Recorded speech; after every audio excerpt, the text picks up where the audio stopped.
I'm gonna 100% Oblivion Remastered on Master difficulty without dying. And if I die, I have to start over from the very beginning. What could possibly go wrong? Ooh. Okay, yeah, every quest everywhere on the hardest difficulty was gonna take some effort, but by the end of this episode, after being struck down more than once, I will have become more powerful than I could have possibly imagined. Seriously, I was gonna make Obi-Wan Kenobi look like Moses. After recording this, I realized that actually makes Obi-Wan look really strong, because Moses can part the Red Sea and stuff like that, so we'll go back to the SpongeBob refs. I was gonna make Obi-Wan Kenobi as physically imposing as SpongeBob, not in the Muscle Bob Buff Dance episode. I only needed what adventurers usually carry, right? Hopes, prayers, dreams, notes from loved ones, Lamba's bread, a lightsaber, and a plan and strategy with game-breaking mechanics that will allow me to be so powerful I can steal the Krabby Patty formula. I mean seriously, by the time I got done with this arena questline, I was able to do it in like 24 hours time. Like, the gate was actually not finished closing from the last fight before I was trying to open it for the next one. It was insane. We'll get to that, I promise. So we're gonna start all that power-hungry, prophetic stuff by just going to the Imperial City and taking some rice out of some sacks of grain in the market square that apparently belong to everybody. Of course this character was doomed to fail, man. I'm still thinking with my pea-brain, trying to level Alchemy to 100 to break the game that way. I got a better way. By the time we get done, we're not even gonna need Alchemy. On my first attempt, I had no concept of how powerful this build was actually going to become. I was just going to do the standard mage thing I've done in the rest of my playthroughs, where I just level my skills to 100 and then try to make the most broken spells possible with the spells that I'm afforded. The key difference between this character and subsequent characters is that I fully leverage the power of the Atronach sign and the spell absorption afforded by it, but that really almost is its own video in and of itself. I'll mention the build here when we get to the other characters and I really start to implement it, but it really almost should be its own video. I know people are looking for master difficulty builds, and this one I found is just completely busted. Like I said, we kick off the grand adventure by just taking rice from the Commonwealth,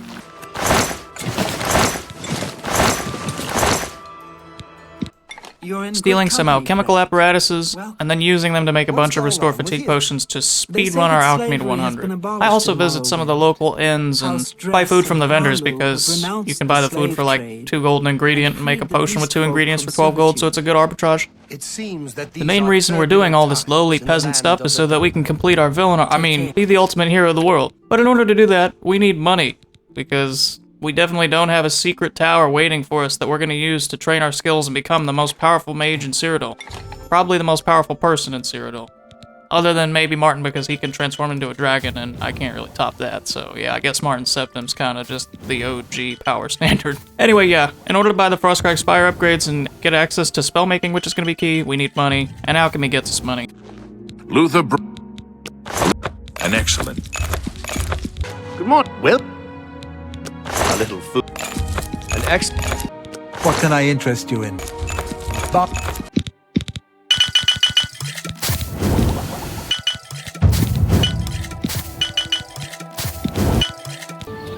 While I'm at it, I go ahead and actually go up to Frostcrag Spire so I don't make the mistake I made in my last video, where I just go to Arlen Way and sell a bunch of stuff without having actually gone to Frostcrag Spire. I mean, I did here because the Imperial City was close, but I'm not going to make that mistake again. So we go up there, and if you're wondering why I'm running everywhere, it's because I have a rule in my runs, I just don't fast travel. In this case, I'm making an exception that I can use the Frostcrag Spire ports, but other than the no fast travel and restart on death with master difficulty, those are the only rules I'm having, because 100% completion is going to take a while, and this is a hell of a challenge anyhow. Coming to the tower serves a second purpose though, and that's that we can harvest all the ingredients in here to further turbo boost our alchemy. The alchemy that I'm totally convinced I need right now, and will need in the future. And it will take a death and resurrection, a phoenix-like trajectory of the hero's story. Well, actually, Phoenix would imply rebirth, and this guy just gets killed, but anyway. My point with the dramatic theatrics is just that at this point I'm convinced I need alchemy still, and really haven't awakened. I poured on down to Anvil to join the Mages Guild and begin the tedious recommendations. I'm not gonna go over them all here, I'm just gonna show myself completing them. If you want to know what those are like, and have me go into detail about each one, you can go ahead and check out this Master Difficulty run, where I spent a considerable amount of time in the video explaining the recommendations and what you have to do to complete them. I I'm afraid you...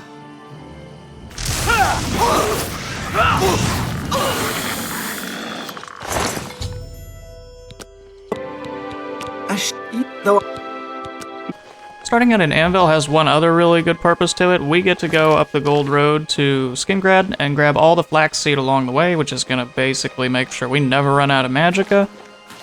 And I also get to pillage the Skingrad orchards while my frames totally tank. The orchards are good for restore fatigue potions, so we get all the alchemy ingredients in the world by running that route first.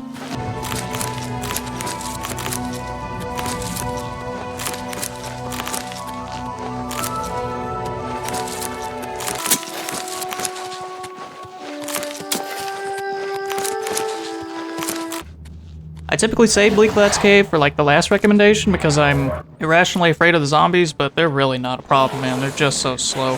I also have to slow down on my pronunciation of Bleaklat's Cave because I'm so tempted to say Bleak Falls Barrow after all the Skyrim I've played. Do you have the same problem? Let me know.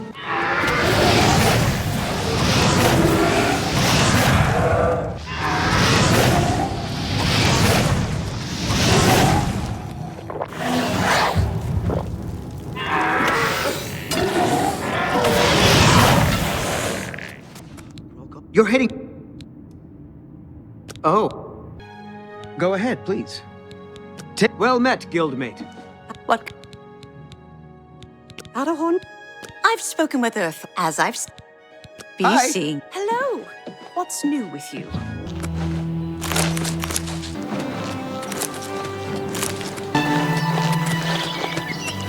Prices. Okay, time to unload all our crap and make a bunch of money and purchase everything we need for Frostcrag Spire. You drive a hard bargain.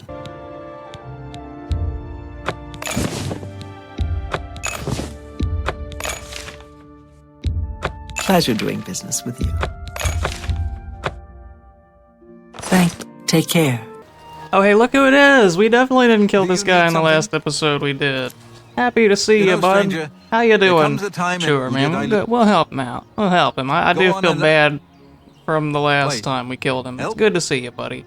Oh, well then. I'm gonna call him Jordan I'm a from now on, fisherman. because all I can think of Or at is least like I Wolf of was. Wall Street when the I was FBI collecting agent their comes up to scales, Jordan see? Belfort like, I good had to a see you contract again, with this young Jordan. alchemist. You're under You arrest. wouldn't believe what he was paying for the...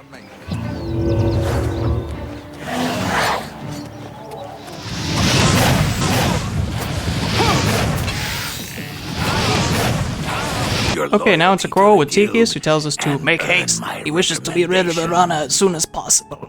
Oh, that kind of hurt my throat. Yeah, I can't really do Teekeus very well. He's got like that scratchy Russian accent. I'm over here cracking myself up. The voice actors for this game make it legendary. That she is in town, determined. I'm afraid, if per... Also, you get Dominate Humanoid from Athagar in the Coral Mages Guild, so don't forget that. Along with all the busted conjuration spells he sells. I got that out without stuttering. You should be proud.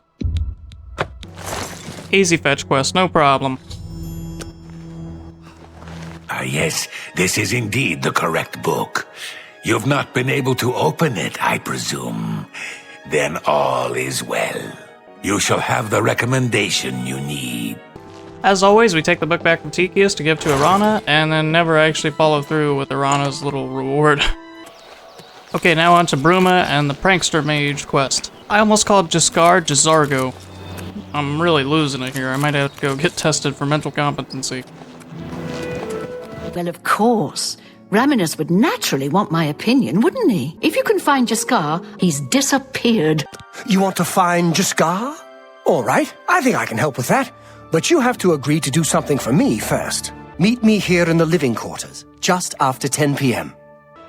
Ready to... Just what? Hello there. Please, don't be mad. We were just having some fun. Found him, did you? You'll have to... And don't you... Goodbye. I did some other stuff after the Bruma recommendation. I went down to Retrieval, grabbed the Chameleon spell for me to Reinus, all that stuff. None of that matters, because it's all going to end right here. It's the classic case of a conjurer not realizing they are messing with creatures summoned from the Oblivion plane. It's just a Daedroth, I thought. All I gotta do is avoid its attacks and its fireballs, and I'll be fine. See, look, Conjuration Mastery increased. We should be just fine. All I gotta do is avoid the fireballs that I definitely won't get hit by, and if I got hit by a fireball, what's the worst that could happen?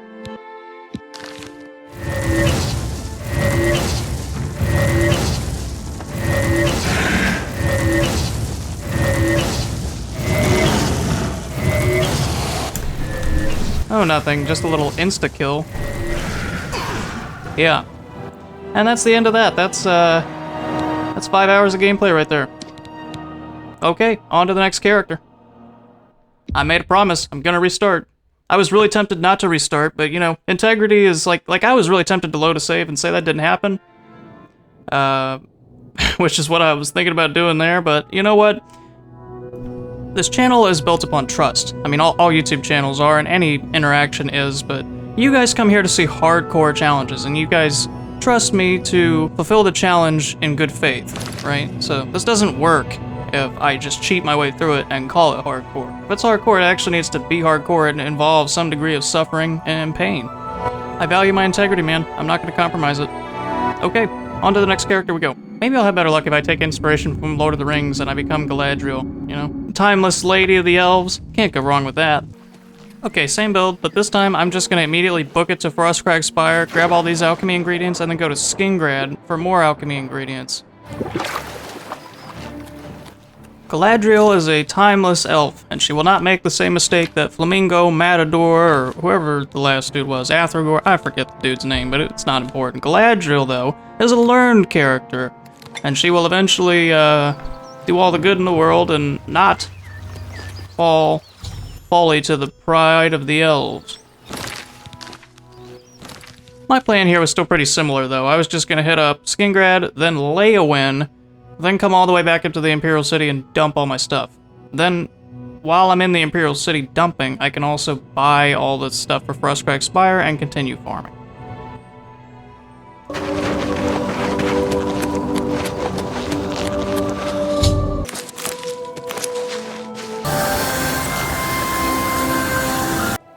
Hi! Are you sure you're ready for it? Then you must receive a in the meantime, as a member of the guild. I'm afraid now that you might. I'm the only alchemist. By the way, do you happen to know what the fine is here in Cyrodiil for necrophilia? Just asking. Let's assume... No. That's nothing compared to Morrowind. Thanks. Okay, now that we have all the alchemy ingredients in the world, we can swing down to Leyawen, since we're geographically sort of close to there anyway, and that also has a dual purpose, and I'll get to that once we're down there. Being in Leyawen also served another purpose. May I interest you Besides in seeing some of Agata, my who is fine wife material, wares? we got to purchase the telekinesis spell from her, and that is going to be an instrumental part of the build. That's around the time that I woke up and was like, you know what, I can use the telekinesis spell to just do broken things with the 50% spell absorption to the Atronach. You're gonna see how valuable that native 50% spell absorption is. But the telekinesis spell is basically gonna give us an infinite magicka well. So we picked that up from her. And fantasize about how marriage is not possible in Oblivion and how I would marry her in a heartbeat if it was. And everything you need to make your own. Greetings to you. I'm not gonna do the Kalthar wreck just yet because we're not powerful enough to fight him, but we will be. We're gonna turn him into mincemeat later. For now, we're just gonna go to Breville and pick up the Chameleon spell from Reinus. We're already in Leyawen grabbing telekinesis from Agata, so we might as well just head north one city and grab the next critical spell that we'll need. Have a look at my wares. I'm sure there's some. Okay, now the fun part. We get to just watch the money roll in once we go to the Imperial City and dump it all on Arlenway. Wonder where she puts all that stuff. Maybe she's got a bag of holding somewhere. You drive a hard bargain.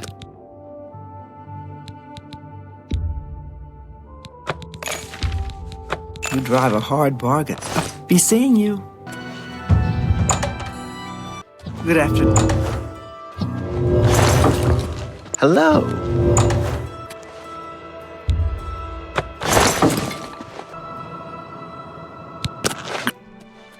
Once I get to Frostcrag Spire and turn the spellmaking altars on, I immediately level Alteration because I have a scarcity-minded pea-sized brain. Actually, the last character had a pea-sized brain. Galadriel's brain's gonna be a little bit bigger than a pea because we learned from some mistakes. So, golf ball-sized brain, that's the number 2 cliche, we'll go with that. In my golf ball-sized brain, I didn't realize that I could just level Mysticism and then use the telekinesis spell to just get my magicka back and level Alteration anyway, and that would have been a lot more efficient than leveling alteration first and burning through all these magicka potions. We'll get to a point where all we need is 13 magicka to refill our magicka bar entirely, but I wasn't there yet with the concept. Once my alteration hit about 85, I realized I was going to run out of magicka potions, so I needed to level mysticism as quickly as possible in order to begin the telekinesis and all the magicka restore and all that good stuff.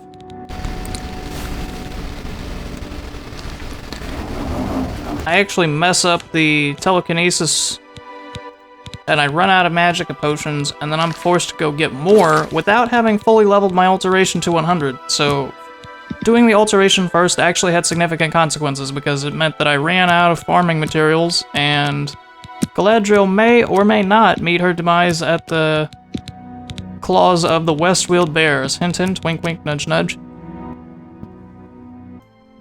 Really quick, if you don't know how the spell absorption mechanic works, you can cast spell absorption of 50 points, and then with 50 points of spell absorption from the Atronach stone, you actually have 100 points of spell absorption, meaning you're guaranteed to absorb any spell cast at you. Well, telekinesis counts as a spell you cast on yourself, so you can absorb the magicka cost from it. You actually absorb the base magicka cost with your mysticism skill at 33, meaning that when your mysticism skill is higher than 33, absorbing the magicka becomes plus EV because you're able to absorb more than you cast it for. And with a mysticism skill of 66 or higher, things really get crazy. So this is not only an efficient farming method, but at 100 mysticism, you're able to recover about 5 times the magicka cost of the spell. We'll get to a point where I'm actually able to restore all my magicka in about 2 casts. But you can see the full rotation here. You basically cast the spell absorption, so that you have 100 spell absorption, then cast a couple telekinesis spells to refill your magicka bar. This is especially good with the Atronach sign because you already have 50 points of spell absorption. This would be really expensive to do without it. Alright, cool, so we hit 100 mysticism. Now all we gotta do is not screw up the telekinesis rotation. That definitely won't happen.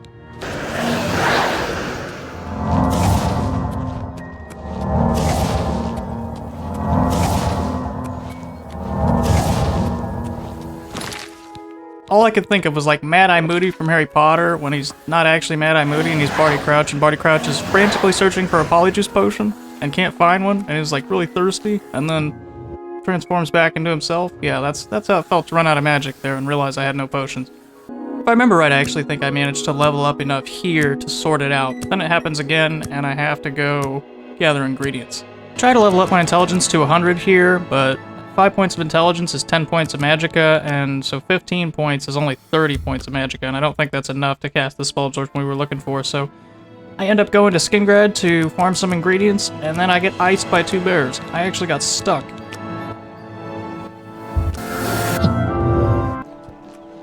I knew that doing this was going to be risky. At the same time, I remember that, yeah, since I didn't get to 100 alteration, I didn't have the 85% shield spell, so this was a really aggravating deal here, because I got stuck between that tree and that rock, and they killed me in about 3 hits, even with like a 50% shield.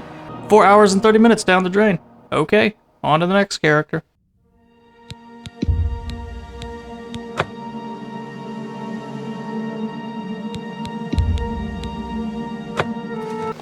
This time at least I knew what I was doing.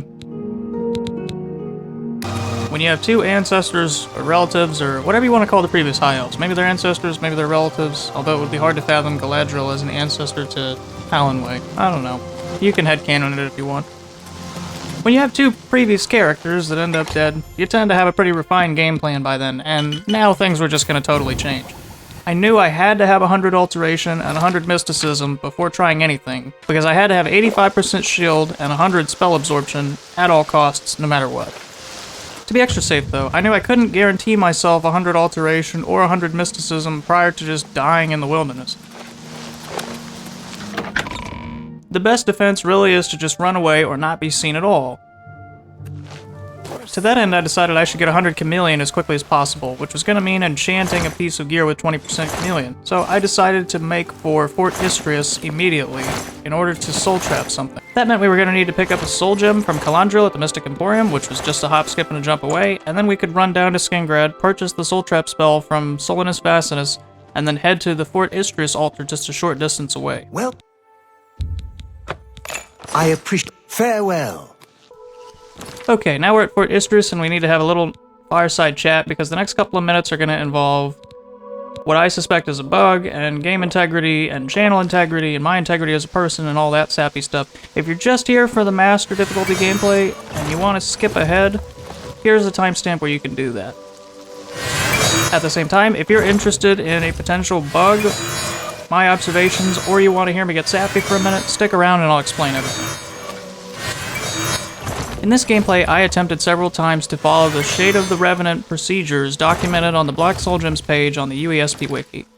On that UESP Wiki page, the 27th of last seed, the date upon which you exit the sewers and exit the tutorial, is listed as a Shade of the Revenant date.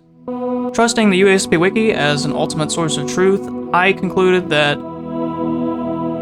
I should have been awarded a Soul Gem for following the procedure to create a Black Soul Gem. I ultimately was unable to produce one, and in my frustration and arrogance, I used two console commands. One, to create an empty Black Soul Gem for myself, and the other to remove the empty Grand Soul Gem from my inventory, therefore mimicking the process of the Shade of the Revenant event, which I believe the game should have given me due to procedures listed on the UESP Wiki. You guys have already seen through past videos that I don't know everything about the game. I made this decision in haste, and I did it to move on with the run, rather than spend all this time figuring it out. I can't, in good conscience, commentate any further on the run without bringing this up, and so I've decided to do two things. Number one, here is a quick clip of me showing the console command history, along with a save date that is further in time in this run, so that you know I did not run any additional console commands between when I ran the commands for the Black Soul Gems and the latest point in the run.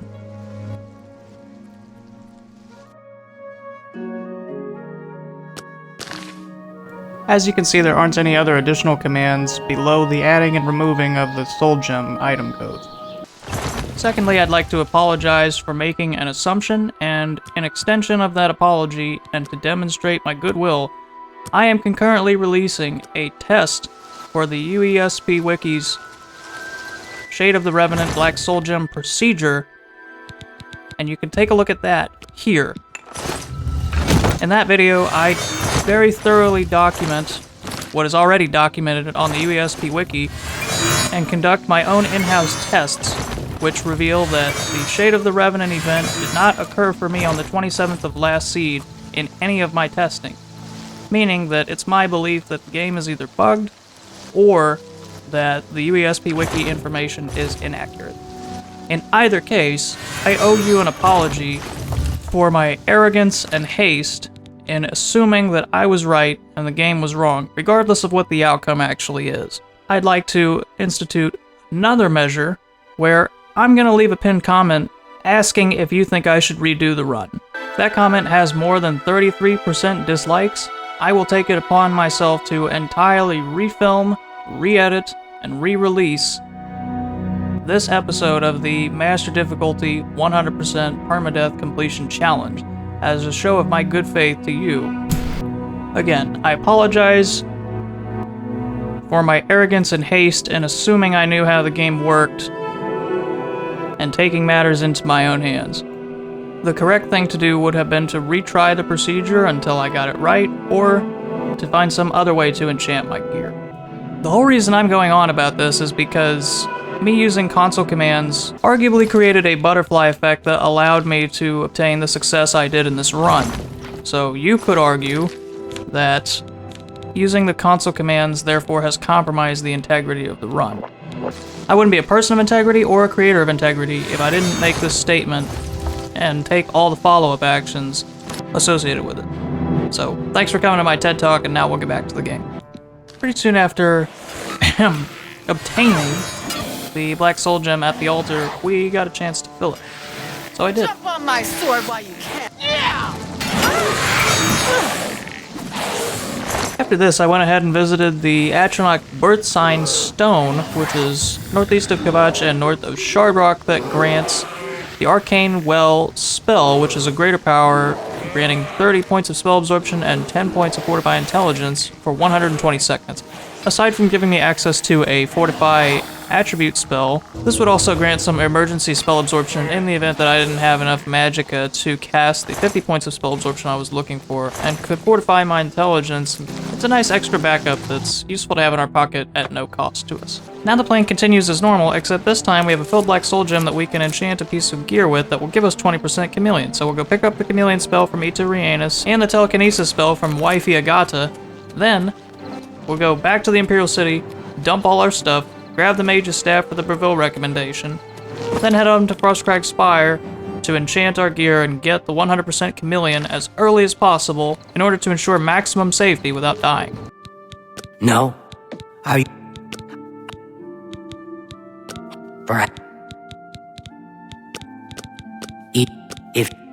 Make sure.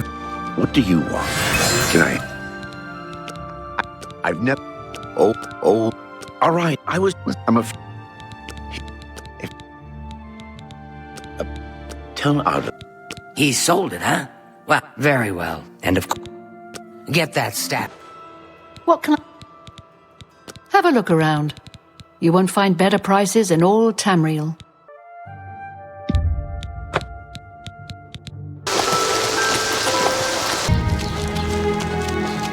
Nice. What can I interest you in? You know, aside from the fact that Agata Have a is look just at my wife wares. material, she's I'm also sure there's just incredibly something to suit kind you. and considerate. She really is probably one of the few mages in the entire game that just has a heart of gold and wants to see everybody get along. Anyway. My fantasy crush continues. Be seeing ya. Okay, so now we can just spam Chameleon as we head back up to the Imperial City. We can dump all our merchandise and ingredients and potions that we've acquired at Arlenway's feet, grab the Mage's Staff for the Breville recommendation, then head up to Bruma. Not Bruma, Frostcrag Spire, but, you know, Giro Mountains. We can go up there, then do all our training the right way, and not get greased by a Daedroth because of careless conjurer hubris.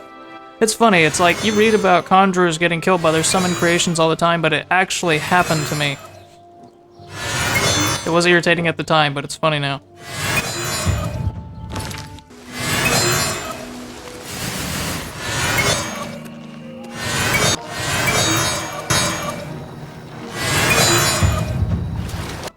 It's not a very good guy thing to do to break into the house here, but, you know, sometimes you have to make sacrifices. It's late. I don't want to disturb him. As long as we don't wake him up, we should be all good.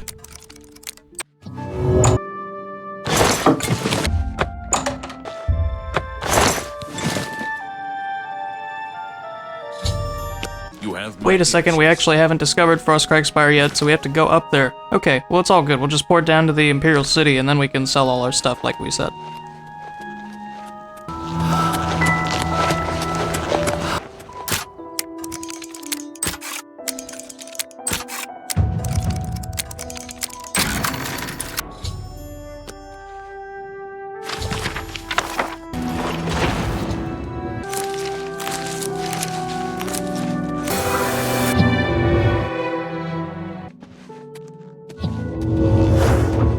What can I...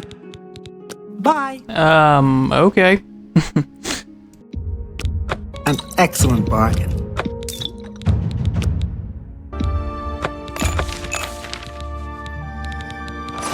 Take care.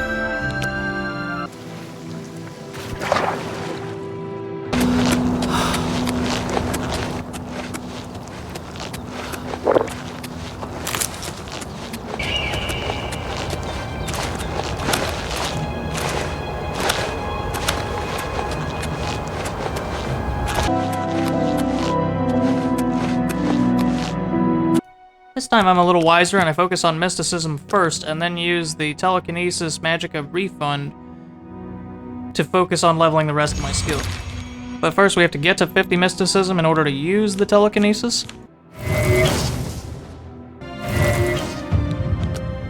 The spells would get refined in time, but I started with a 50 cost mysticism telekinesis spell so that I could get a baseline on what my expectation was for cost and magicka refund. You'll notice too that as the run goes on, as my max magicka pool gets bigger, I end up having to make a couple telekinesis spells that restore more and more magicka but their purpose is the same. It's to take my magicka from nearly depleted to back to full again, in combination with the 50 point of spell absorption. You'll see right there I made a 50 point spell absorption for 3 seconds, and as the run goes on and I get better and better at mysticism, I can make longer and longer duration spells until I get to the maximum duration of 50 points of spell absorption for 2 minutes. The most important thing was that I just could not die again. I had no desire to repeat this a third time. Okay, here we go. 100 mysticism.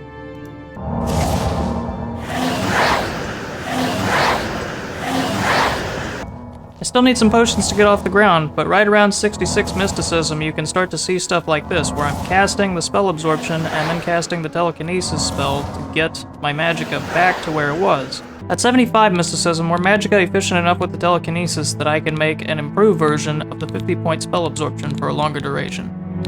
I can also make a Fortify Intelligence spell for restoration, so I might as well do that before I change from the Atronach stone. That way I have a Fortify Intelligence or Fortify Attribute spell in my spell list that I can cast.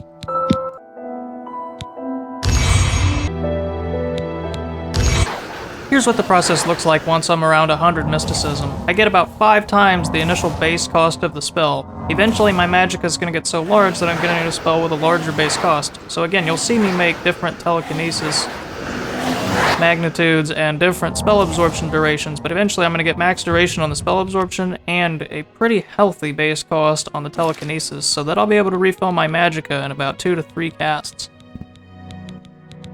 And just have permanent spell absorption, basically always up. At this point I start leveraging the telekinesis mechanic to add it to spells that have other effects, like a shock damage on target spell that also has a telekinesis opponent, which when combined with the spell absorption will allow me to damage enemies and restore my own magic due to the telekinesis component at the same time. Whether or not this levels your destruction is contingent upon which component of the spell has the larger casting cost. And that also governs what the animation looks like. The casting animation in this case is a shock animation because a larger portion of the spell's cost is allocated to the destruction school, and it will therefore level my destruction instead of my mysticism. This took me a few tries to get right, and I believe the spell's icon is also something you can use to gauge whether or not the spell levels that relevant school or not, but I'm gonna look that up. Okay, I couldn't find an answer, but I did find the page that said for multi-spell effects, where you have multiple effects relating to different schools, the effect with the highest cost determines what school the spell belongs to and what school you gain experience in. I utilize this tactic to farm my destruction while keeping my magicka relatively healthy, and this time I do it on a skeleton instead of a Daedroth because I learned from my last mistake. No more dangerous creatures for me. I'll summon as many skeletons as it takes. I'm not gonna have one kill me because of my carelessness.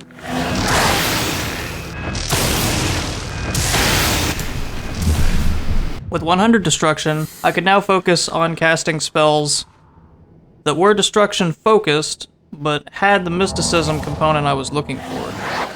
I'd eventually settle on a touch spell with all the weakness goodies that I touched on in my last video. While farming the rest of my skills to 100, namely Alteration, I got Alteration to 75 and then miscalculated the magicka cost of the spell I was testing, so in combination with having no ingredients, I had to go get more magicka from another source, which meant that I was going to have to step out of Frostcrag Spire and stop power leveling my skills for now. But that was fine. I had 100 Illusion, I had 100 Destruction, I had 100 Mysticism, and I had 75 Alteration, so as long as I was careful and didn't get hit by too much, I thought I was going to be okay.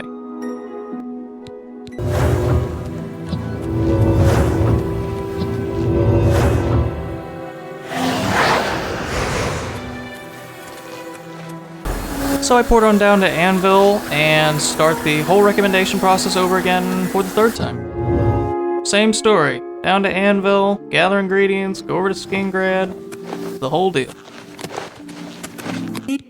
It's a... this... the end to be seen.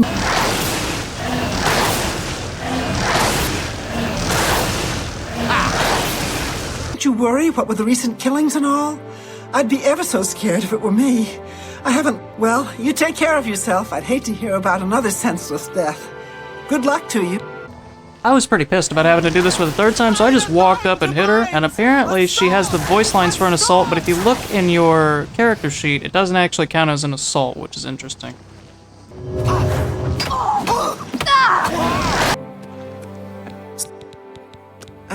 Though I don't know if I can help you, but I'll... Also, I decided to go way out in the boondocks here to find the Lord Doomstone, which is way out in the middle of the map, and this got really bad because I didn't exactly have the 100 alteration spells yet, and I eventually just got caught out trying to be greedy and farm my destruction without having the proper protections yet. Eerily similar to my last run. I was basically committing the same mistakes, fucking around with something that I really should be waiting on. It got bad. I had a Timberwolf and a Mountain Lion chasing me at one point, mismanaged my Magicka, and it was all downhill. I almost hit 100 alteration, but I didn't yet have the 100 alteration spells to fully protect myself, and it was eerily reminiscent of the Bears in the West Weald from my last character, Galadriel, so I didn't want to end up like Middle-earth's greatest hero, at the bottom of the freaking dirt in Cyrodiil.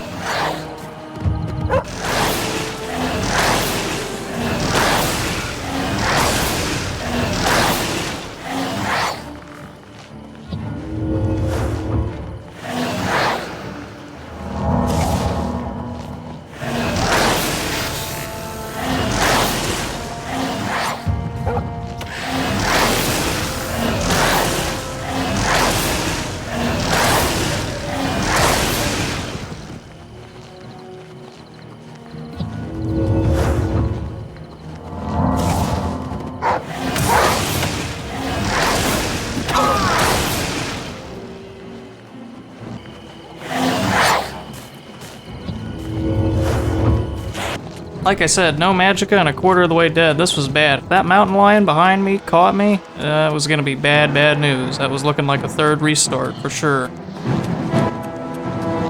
I've never been so happy to see an Ayleid well in my life.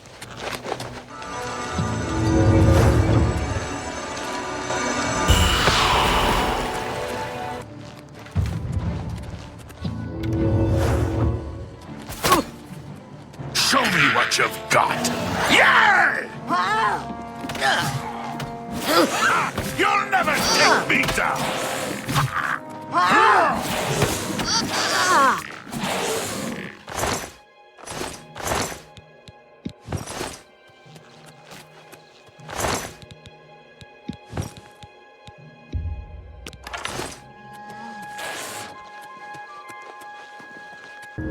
And we hit 100 alteration while on the road, so now we can finally get back to Frostcrag Spire and begin the real spell making. We also make a soul gem here at the altar because we can, and importantly the light's there so we know we can do it.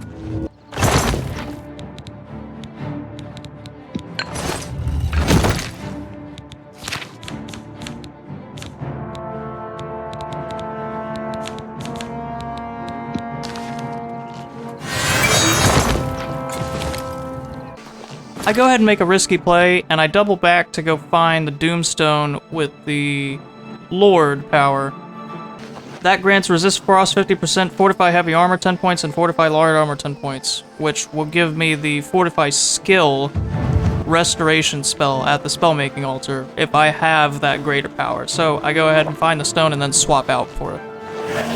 This will allow me to make Fortify Acrobatics, Fortify Athletics spells that will allow me to traverse the lands a lot faster and really put the F in fast travel.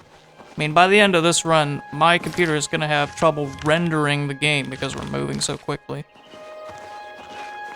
And I actually develop a legitimate concern of that spell running out of duration while in midair, therefore causing me massive fall damage on impact. But I address that when we get to it. Side note, beautiful country out here. This is one of my favorite regions of Cyrodiil. I mean, this is just gorgeous. Look at all those mountains between Cyrodiil and Hammerfell. They did such a great job with the art. Every region really feels unique. When you're in the mountains of Bruma, you feel like you're in the mountains, and here you feel like you're in the hinterlands. We're in the middle of fucking nowhere, man.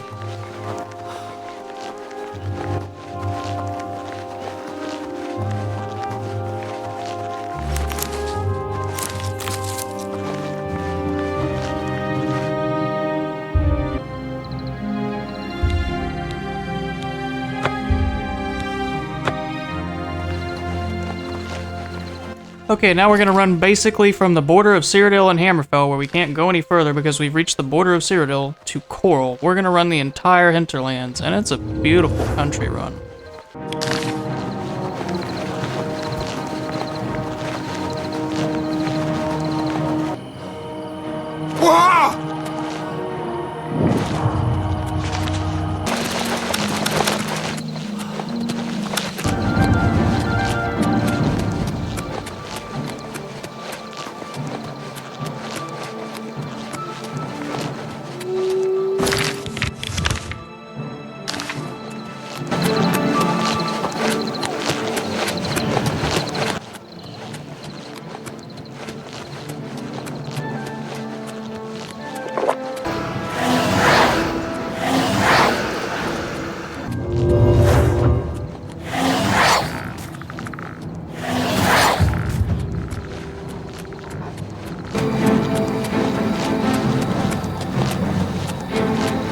Shout out Teekeus for thinking that Atronach errantly believes he is misusing his powers. Have to pause for it. She does not care for guild regulations, and errantly believes I am misusing my powers. As before, we pick up the Dominate Humanoid spell and summon Daedroth, summon Frost Atronach spells from Athogar and the Coral Mages Guild, and then I also take this opportunity to finish farming my Conjuration to 100. I've suspected that as well. Still, it's not a bad plan. I was in Shadenhall last week, and I'm sure I saw Reinus remain. He acted like he didn't know me though. Oh? Goodbye.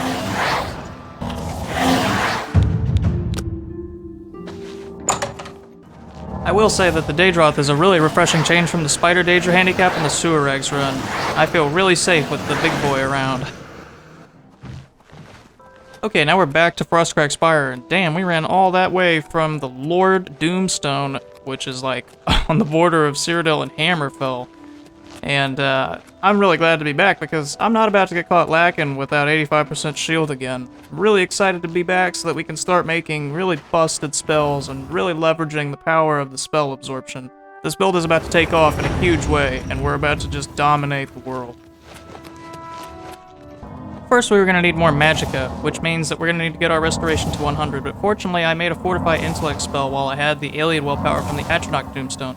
So I used that to go ahead and farm my restoration.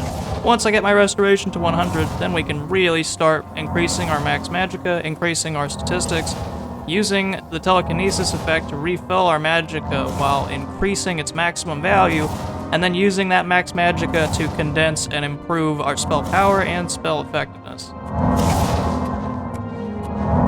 Not the spell effectiveness percentage, mind you, I'm just talking about the number of casts, because we can condense the spells. For example, when you have enough max magicka, you can do an 80% Chameleon spell and summon Daedroth spell for 120 seconds, and combine those two spell effects into a single spell, and take one cast to do it instead of two casts, because you can afford to, since you have bonkers amounts of magicka. Okay, with our restoration at 100, now the spellmaking work can begin. Note our limited money supply. That is going to be a constraint, because some of these spells are ridiculously expensive. Spells are typically 3 times what it costs to cast. So if it costs you, let's say, 1,000 magicka, it's 3,000 gold. So we're not going to be able to get very far, but we can at least look around and try to make something. I start with a spell that'll allow us to traverse the map faster. Fortify Speed 100, Fortify Acrobatics 100, Fortify Athletics 100. It wasn't much, but it was going to be a good start when we were needing to traverse the map and we didn't have any enemies after us, and it was going to cut the time of the overall run down significantly. We would build on this as we get more money. Having enchanted a piece of gear with 20% Chameleon, we also go ahead and make a longer duration Chameleon spell at 80% for 60 seconds, which should keep us sufficiently hidden until we have the money and resources to make longer duration ones.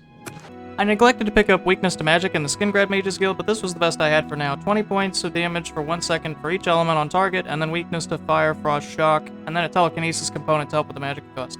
I named the spell Tyler Pribernow because Tyler Pribernow was a star witness in a racketeering case from the federal government, the ATF and FBI, against the Gypsy Joker Outlaw Motorcycle Club, headed by Mark Denklau and its Portland chapter, and basically, they arrested Mark Denklau for the outcast and murder of a fellow club member who was addicted to heroin, tied up Mark's girlfriend, and robbed his house. So I don't know, it was more of a racketeering thing, because, in my opinion, you know, that guy named Bagger Bob, you know, he broke into the guy's house, tied up his girlfriend, I mean, come on. The guy was kind of asking to be killed. Anyway, Tyler Pribbenow was the star witness in that case, and he actually dealt the fatal blow to Bagger Bob, and the federal government only sentenced him to 11 years in prison, and he only got hit with the racketeering charge, so shout out Tyler Pribbenow for basically snitching on the rest of the club, because goddamn, man, he put them all away. Anyway, I spelled Tyler wrong. It's actually T-I-L-E-R. Dude was in the army and was in Iraq. Yeah, crazy story. And here the Magicka stacking begins. We begin with Jimmy Neutron 1, Fortify Intelligence 100, Fortify Magicka 100. And this is going to be the gateway to the whole thing. This is basically the launch pad for the entire build. You just increase your Magicka enough to allow yourself to increase Magicka at the same amount for a longer duration, and then you can name the spells with different names and continually do this until you basically have a sustainable chain of Fortify Magic, Fortify Intellect spells that allow you to get your Magicka to crazy heights, and then you can just keep restoring it with the Telekinesis. So it's pretty much an infinite mana build that can scale as long as you can sustain the Fortify chain. The only reason you need Alchemy is if you mistime the Fortify spells, and then the Fortify spells take your Magicka into the negatives. And I'm pretty sure there's a way around that, but I'm not knowledgeable enough about the game. Let me know if you know. But you can see where this is going. We cast Jimmy Neutron, we get a bunch of extra Magicka, then we can basically cast the Superman spell to bounce around the map as much as we want. And then it's just a matter of creating powerful enough telekinesis spells and fine-tuning the balance right to continually cast multiple Jimmy Neutron spells that allow us to cast multiple Supermans, multiple anything. Eventually, once we get the right effects and we refine our spells, we'll be able to just drop everybody, be invisible, kill anything in about 3 to 4 casts, get our Magicka while doing it, and run around like a drug addict. Like a skooma addict, but just without the skooma. You guys ever seen Limitless, you know, when he takes the NZT and then gets off the NZT's tweaking effects? That's basically what we're doing. Also, it's high time we made ourselves a shield spell, don't you think? One at the max armor rating of 85? I think so. I don't want to get caught out with that again. Now down to Leyawen, and we can begin completing the rest of the recommendations.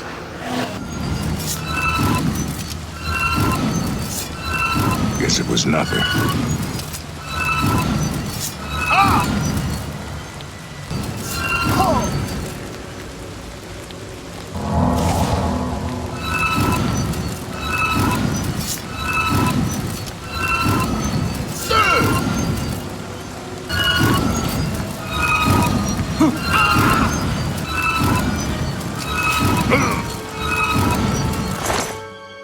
Obligatory pause for Kalthar's best dialogue.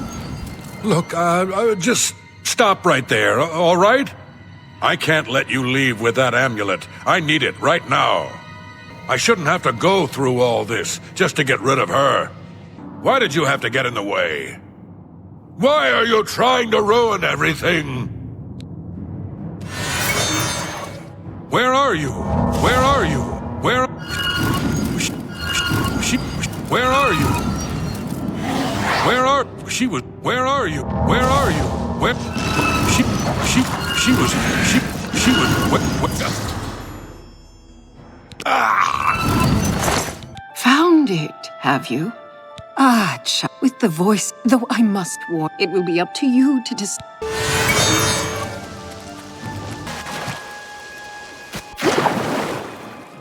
The Breville recommendation we already did because we have the staff from the Imperial City trip, so return this to its rightful easy owner. reads. Thank you. You needn't tell me the details of what was involved in getting it. It's your actions for the guild more than merit a recommendation. Okay, now Skingrad.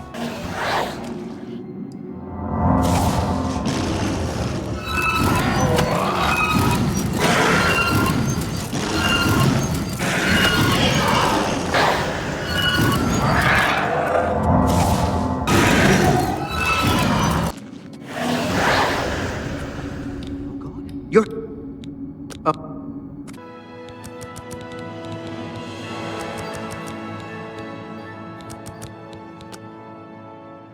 Adrian? What do you... There's at least one... I've spoken with Earthor, as I've... Quick trip to the Imperial City to get our money up before the Bruma recommendation so that we can do more spell making and actually have the money for it.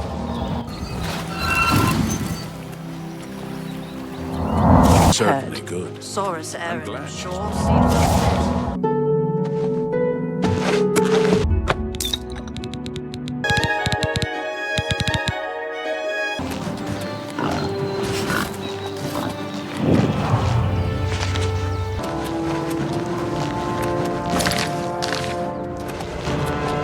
Okay, now the Bruma rec, and then after that's done and we make spells, all we have to do is the Cheydinhall recommendation.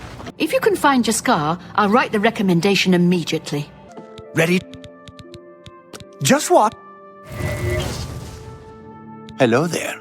I hear you've been looking for me. Please, don't be mad. We were just having some fun. Found him, did you? Well, I suppose that's good. You've fulfilled your end of the bargain, though. And don't you be seeing you. Man, you don't know how glad I was to reach this point. This was attempt number 3, and we had nearly had all the recommendations done, and I felt like we could finally move on.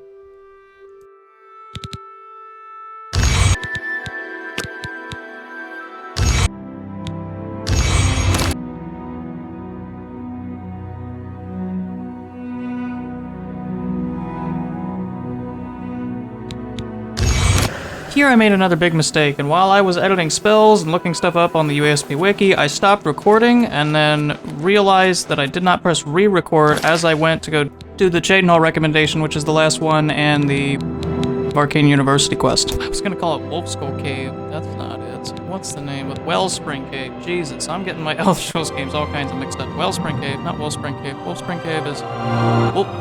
Wolfspring. Okay, we're just gonna start over. I went to go do Wellspring Cave in the Imperial City, not Wolfskull Cave, which is Solitude from The Boy Who Cried Wolf in Skyrim.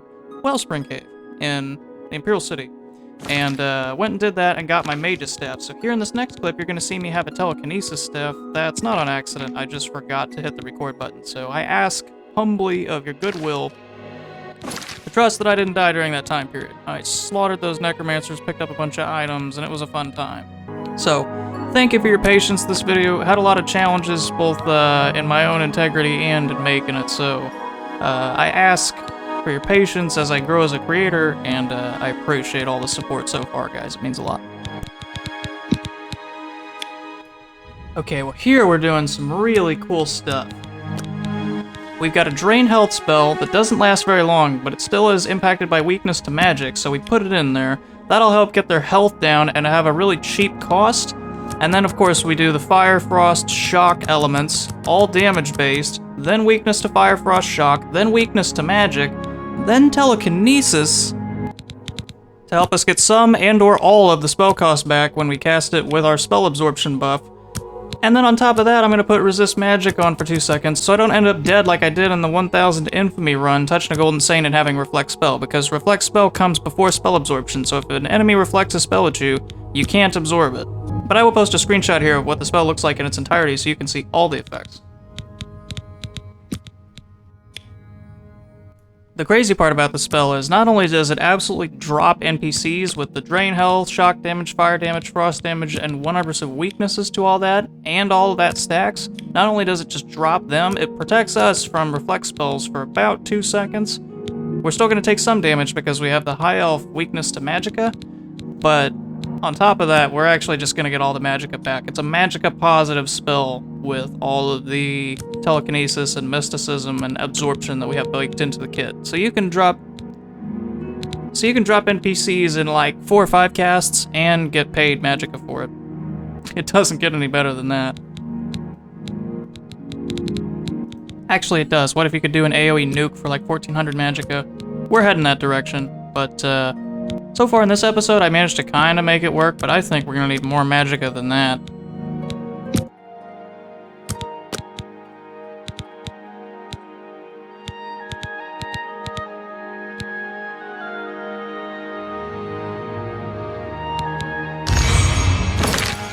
Here's a quick little demo.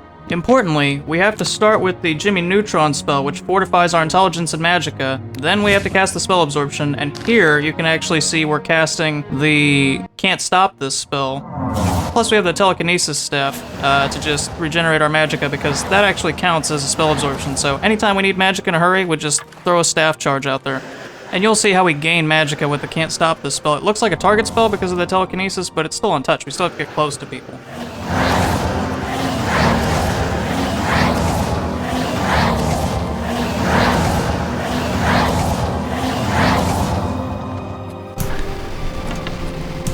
I do some spell practice while running down to Skingrad, but eventually we're gonna divorce the can't touch the spell from the Magicka Restore using the telekinesis. So we'll have a dedicated telekinesis restore spell, and then we'll have the can't touch this spell when we actually want to deal damage.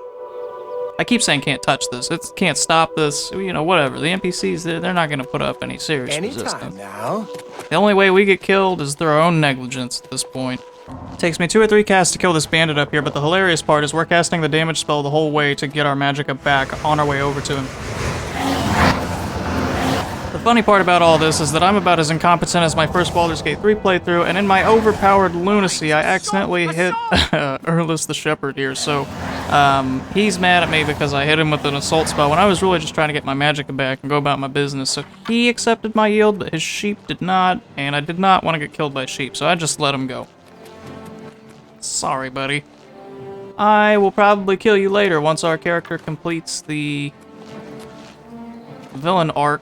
You know, the, like, Syndrome Incredibles thing that we got going on, but, till then. Leave me alone! Have a good day. We go to Skingrad and meet up with Mercator, who, you know, tells us the Count will meet us outside the mine at 2 a.m., which isn't sus at all, but we make short work of him. You there. I have an update for you. The Count has agreed to see you, but not here. He wishes to meet you north of the cursed mine outside of town, after 2 a.m. It would be wiser to follow the road west out of Skingrad, through the high pasture. The mine entrance is south of the road. The Count will meet you just out. Also, we see the light at the Shade of the Revenant altar, so I definitely do not engage in Necromancy during this time and create a bunch of black soul gems right under Hannibal Traven's nose. And then I'm literally gonna go kill some Necromancers. It's hypocrisy at its finest, but a darkness brews within me. The force is strong. Oh wait, wrong universe. Anyway, our villain arc begins in secret. Also, we dust Mercator. I mean, it's not even a competition. Well, well. You're early, mage. I'm afraid I misled you. The Count won't be arriving. In fact, he doesn't even know you're here. So, you'll have to die. Don't worry. We'll put your body to good use, I assure you.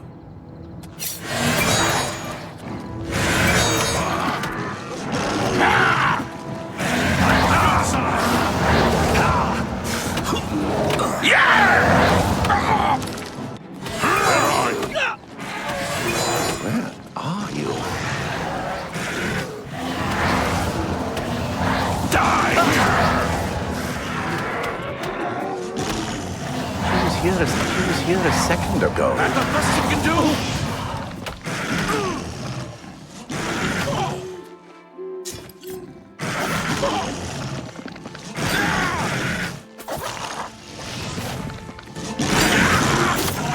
You impossible fool. What possessed you to think I would suggest a meeting here, of all places? Yes, I see that now. I regret that Traven has involved you in this way. At least you've survived. For now. Perhaps in the future you can be trusted enough to deal with more serious matters. Now our business here is concluded. I suggest you return to your council. As soon as we get back to the Arcane University, I go ahead and level up my character here because this is the quest with the Spell Drinker Amulet reward, and the more absorption we get from that amulet, the better off we'll be. Once we get this amulet, I think we get 20 points, 23 points of spell absorption with our level, if I'm not mistaken and I remember correctly. So that combined with the 50 points we already have means we, off the bat, have 73 points of spell absorption. Now it's not going to be anything at all to get 27 points for 2 minutes. That means we can re-engineer our entire spell system to create more potent, more concentrated spells, since we have to spend less magicka worrying about the absorption mechanic. It's pretty strong. I mean, what that's basically telling us is if we don't have any absorption up at all, we have a 73% chance to absorb a spell. That's pretty freaking strong. But never mind the fact that if we get hit with it, we're probably dead, so we need to always have the absorption up. We've at least not. You have done your services to the, along with your new rank.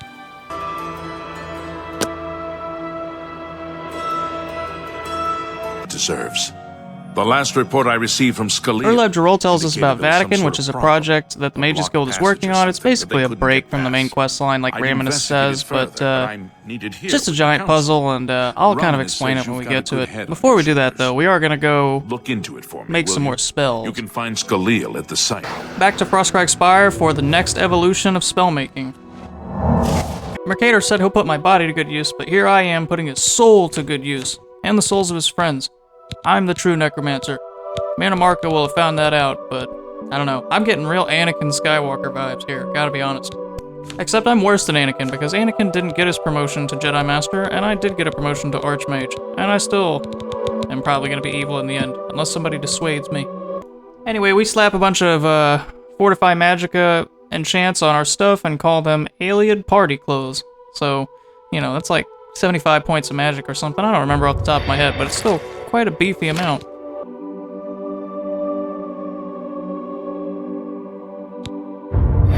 This is why the Atronach is so broken. 27 points of spell absorption for 2 minutes, which is the maximum buff timer. 489 magicka. And really quick, if you didn't have the Atronach sign but still had the amulet at 23 points, you'd need 77 points of absorption for 2 minutes to equalize. At 100 absorption for 120 seconds, which is what we've got currently, and that's 5,600 gold. So divide that by 3 to get the cost of the spell. And 5610 divided by 3 is 1,870. So without all the absorption baked into our kit, it would be 1,870 magicka, and we're paying about 400.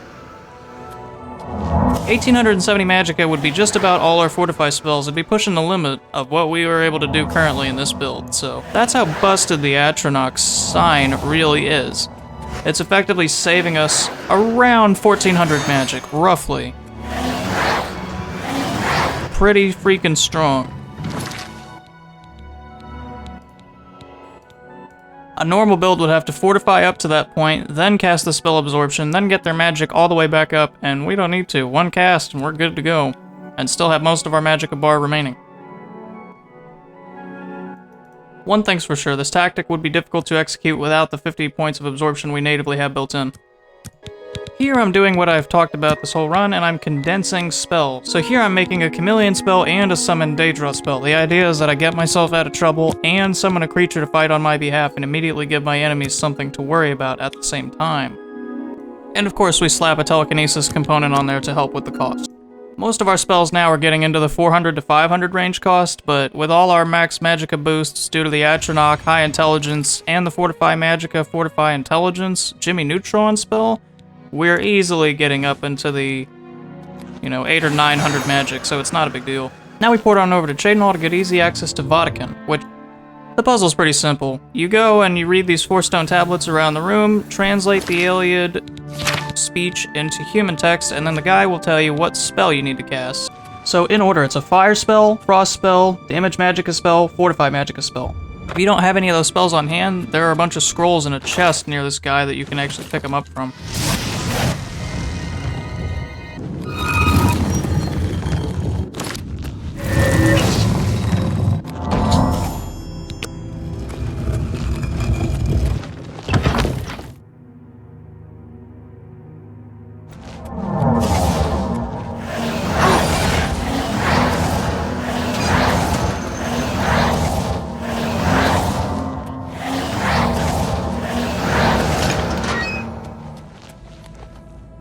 Also, while I was down there, this got really scary.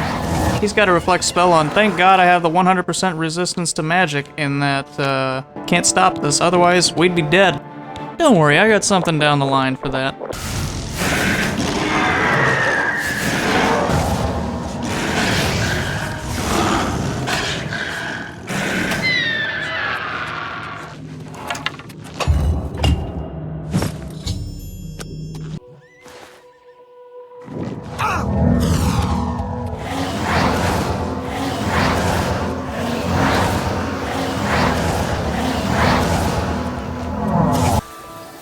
What's this? Well, well. We hit up Reinus and he tells us to go speak with Tarmina and consult the archives about the Necromancer problem. It's a pretty chill quest. You just talk to her and she tells you to go read the Necromancer's Moon, which tells you about the Shade of the Revenant. Our character may or may not already know about that, because we're an evil Necromancer in disguise, but hey, you know, for now, we gotta make sure that everybody trusts us. Also, Karanya can go fuck off. Somebody should put you in a box floating down the river, Grandma. You know, Plankton. I can't believe they put that in SpongeBob, bro. It makes me laugh every time. That show had some balls back in the day. Karanya may or may not survive this, and I'm going to take great pleasure in that. If there's anything I can do... Good work at Vahtecen. There is another predicament. Excellent. You have become most reliable, and I assure you that the Council appreciates it. Greetings, Conjurer. Look, if you're here for information, I'm afraid you'll have to find it on your own. Now that is a bit more specific. Finally, something I can respond to.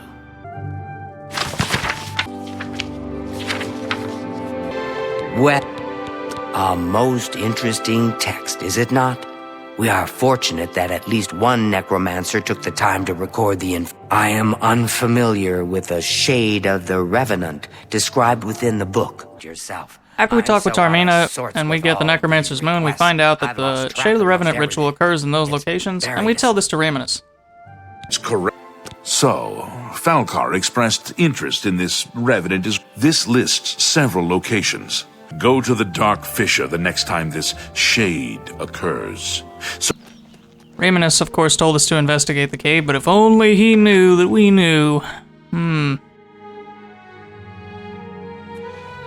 Still, we have to play along for now. Do you know Dalbrosha? The main ingredient? I understand. It's the best place in the city.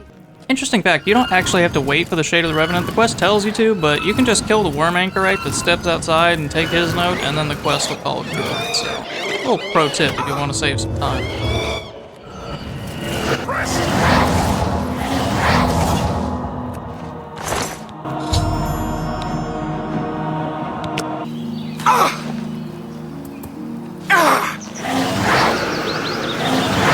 Our next quest comes from Hannibal Traven, the Archmage himself, who says he needs help checking on an informant that is relaying information about Mannimarco's activities to the guild. Quickly and show great promise. I now intend to put your talents to a more direct test. I have a difficult task that you can, perhaps, assist with. This is actually a really cool quest, I think. Like, you don't know whether the informant is for Mannimarco or against him, and you go there and you're really nervous because you don't know what the agent's intentions are, and you don't really know any more than Hannibal Traven knows, and it's just one of the really well thought out quests. Like, a group of battle mages was sent there to look for him, you don't know what happened to them, there's a lot of mystique surrounding inside the cult itself. The Necromancers at this member who offered to infiltrate their ranks. You know, Hannibal Traven doesn't know about Mannimarco, but he is not a I just thought this quest was really cool. Gave you that sense of exploration and sort of like the Mythic Dawn, finally uncovering what the Necromancers are going to be about and sort of infiltrating their ranks. I just think it's a lot better than the rank and file fetch quests that you'll find either throughout various portions of this game or throughout most of Skyrim. And it's just one of the reasons I love Oblivion so much. I just love making this content and sharing it with people because these quests are fucking cool. A group of battle mages were dispatched to Mucianus' last known... Before we do that, though, it's time to head over to Frostcrag Spire and make more spells. We're gonna make a Jimmy Neutron spell and 2 more Superman spells to really put the F in fast travel across Cyrodiil, without actually fast traveling, of course.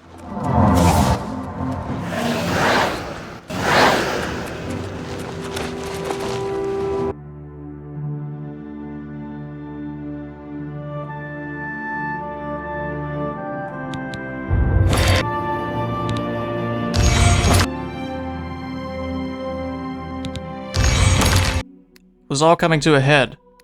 Soul trapping Mercator and his friends in the middle of the night, using their souls to enchant alien party gear, hiding all this from the Mages Guild. How much longer could I continue to hold the urges inside of me? How much longer could I continue to serve the Mages Guild and deny my own true nature as necromancers, as Mannimarco's successor? I wasn't killing Mannimarco for the good of it.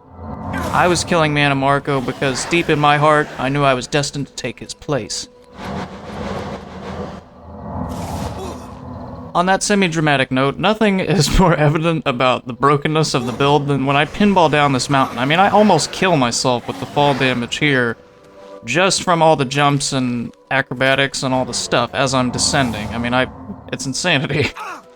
And it'll only get more insane once we get the Max Magicka to actually cast. And it'll only get more insane as I become more proficient with piloting the build and I get all 3 Jimmy Neutrons active at once.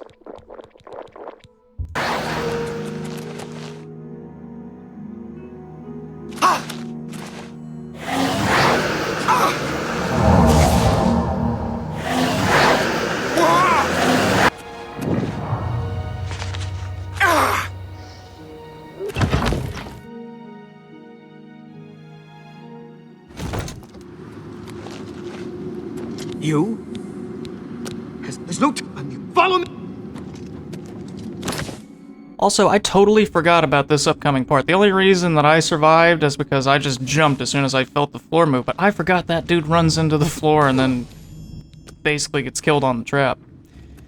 But, I mean, if I hadn't jumped, I would have survived anyway, because I'm beautiful and I'm an overpowered necromancer at this point. But, yeah, that was entertaining. Do you know if you can save that guy? I swore somebody tried to save him at some point. Is he always scripted to die right there, even if he's not on the platform? Have you guys tried to push him off or something? That'd be an interesting little test. Also, man, this build is so busted. I mean, look, I literally just get my magic back to zap people. It makes Master Difficulty look like Novice Difficulty after the first couple casts. That guy's a Breton, so he's got a little more magic resistance, but yeah, watch this.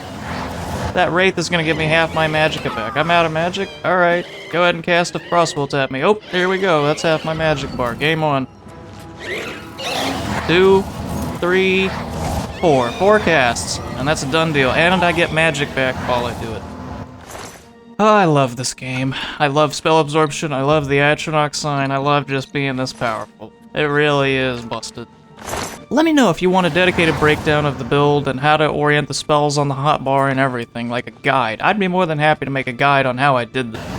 One of the other things I really like about this quest is how horrifying this is. I mean, Hannibal Traven says, hey, we have an informant, we don't know what happened to him, we don't know if he turned, we don't know if he's alive, we don't know if he's dead, and then you find out he's neither.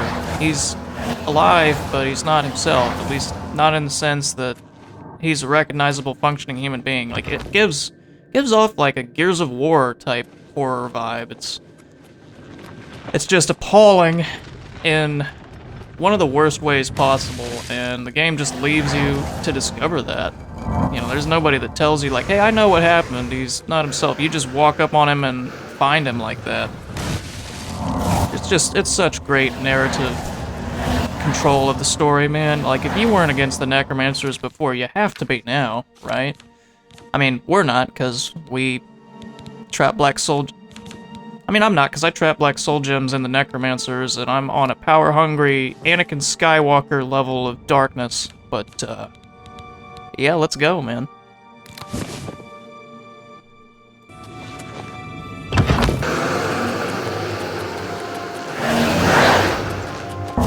The most satisfying part about the build to me is this. 2 casts, right there, and you're back to full magic like it's nothing. I mean, that trumps just about any potion in the game.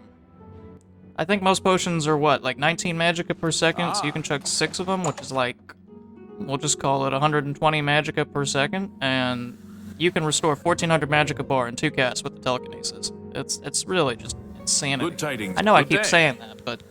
Goodbye. This is probably the most powerful build I think I've made. I've literally learned how to break the game over the course of these last few videos, all thanks to you guys with your helpful tips and, you know, just support What news for of helping your me town? with stuff I don't quite understand. What?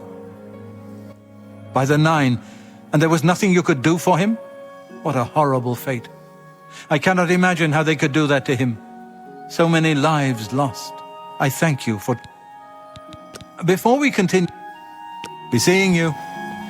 The next quest is a fun one. It involves Janus Hassildor, Count Hassildor of Skingrad again. We have to go there because he has some information that he claims is vital to the guild, but we have to do him a favor first and get rid of some vampire hunters and vampires in town. It requires a bit of detective work, and the quest allows you to complete it in a variety of ways, but I end up just telling the vampire hunters where the vampires are hiding, and then going and killing all the vampires, hitting the vampire hunters in the process and aggroing them. Then I'm not able to actually dispose of the third one, because the third one tells me to go talk to their leader, and their leader's dead, so I ended up having to kill him just from my own incompetence, you know. I'm like some fusion of Godzilla and a lab. My girlfriend says I just run around and destroy everything, and that's kind of how I play my video games too. So it's a fun one. You'll get to see all the nonsense here in just a second. There is an urgent matter which requires your personal attention. This task falls to you and only you. Are you prepared? Count Hassildor of Skingrad has contacted the council. He claims to have information. He has requested that you put... I cannot stress how important it is that our relationship with Hassildor be preserved. I expect you to visit him immediately. We're really picking up some speed here. Like, I tried to race the telekinesis particle, and I can keep up with it for a little while, and you can still hear the sound because we're fairly close to it. It's pretty cool.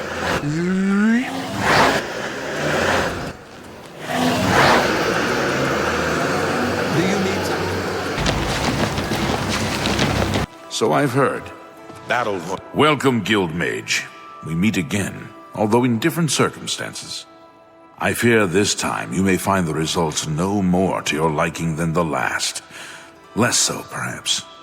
There is a small nuisance I would have you deal with before I tell you what I know. A nest of vampires has sprung up in Blood-Crust Cavern, southeast of the town. Their presence has drawn a group of vampire hunters to town, following rumors of vampires in Skingrad. I could handle them myself, but it would be unwise to display my prowess in public. That is the folly of the young and proud. Of course, should you be caught murdering them in the streets, the guards will respond accordingly. I can't be connected with this, remember? Oh, no. Citizen of Skingrad, please be advised that I am here on official business and wish no harm. Oh, forget it. Let me guess. You're worried about what my men and I are... All I care about is where the vampires are hiding. I know they're here somewhere. You know where they're holed up? Is that so? Or perhaps... Die, Imperial, die! I'm just warming up, you...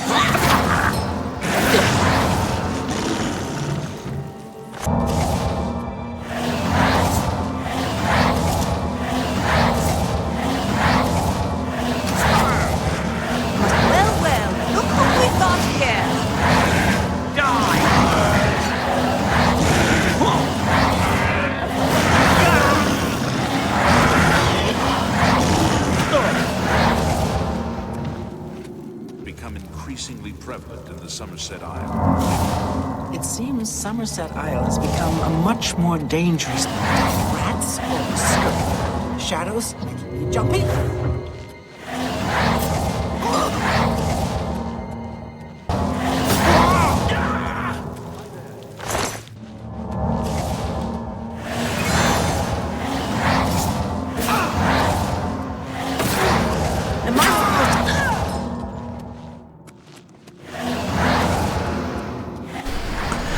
This was kind of funny. I was accidentally just casting the spell to get my magicka back, and I grabbed the shield on accident and was trying to get rid of it. It had the same vibe as, like, those little sticky things you pick up in the forest while on a hike. You know, I was like, get this thing off me. I just want to go about my business. And, you know, God forbid I use the spell for its intended purpose, right? Yeah! Don't feel bad? No one lives forever.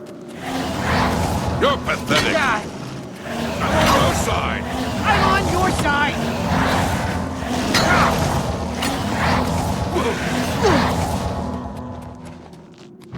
I'm busy.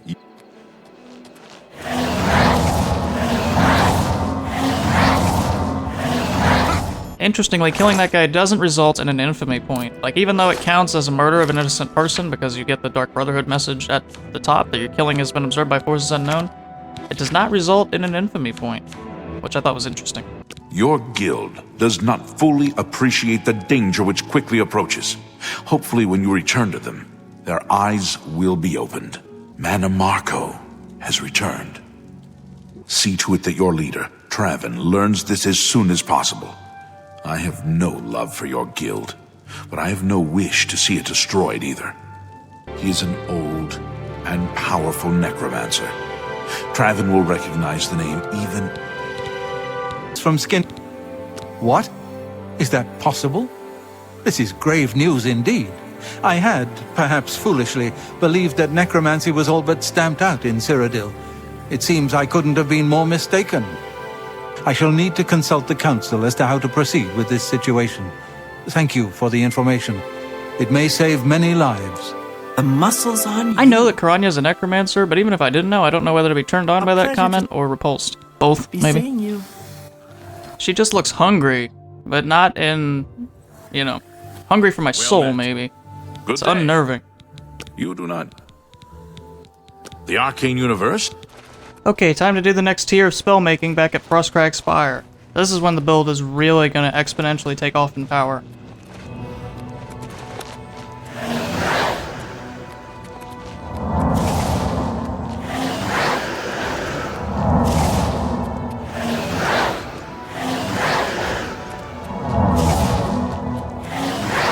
First, another Jimmy Neutron spell to boost our magicka effectiveness and overall capacity.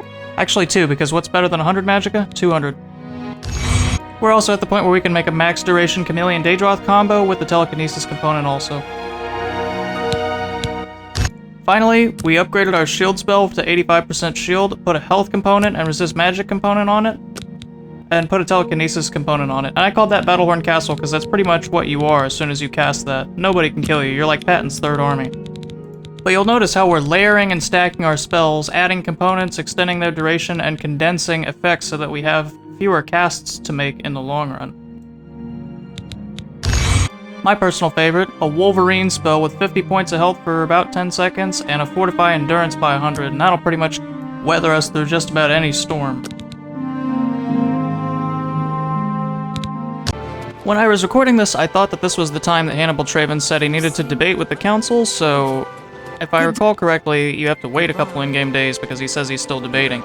That was what was going through my head, so I decided it would be a good time to just do the arena questline.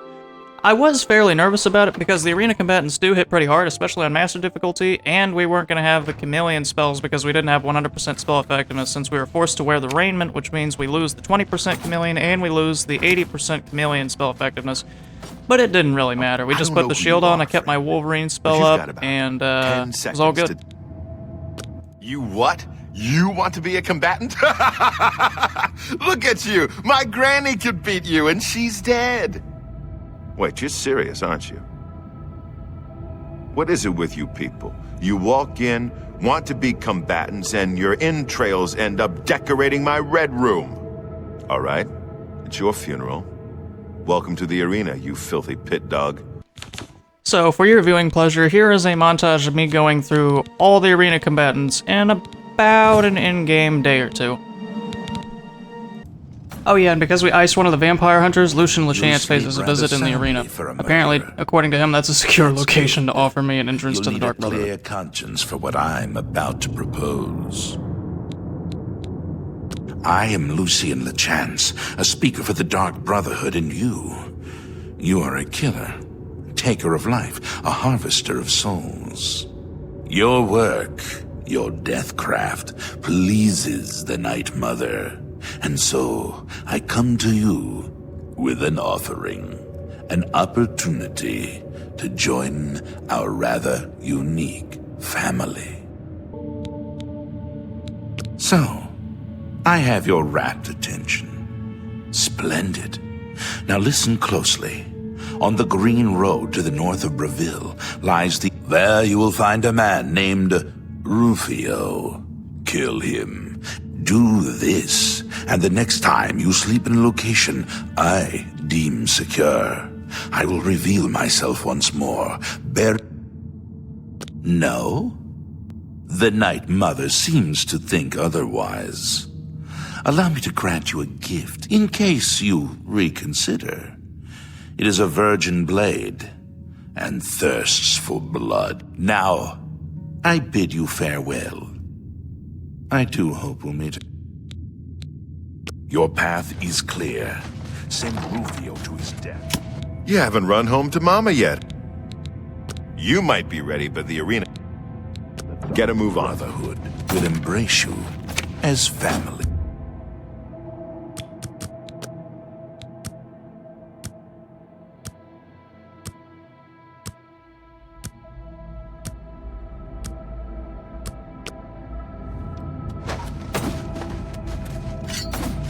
You haven't run home. All right, maggot. Looks like you're suited up in your battle raiment and all set to go. The red room is just over there. When you're ready to get eviscerated, just head up the ramp to the arena. Good luck, and may Azura have mercy on your soul. Show me what you... People, we have a winner! By the night... Here... Okay. Haha! Now that's the spirit. You're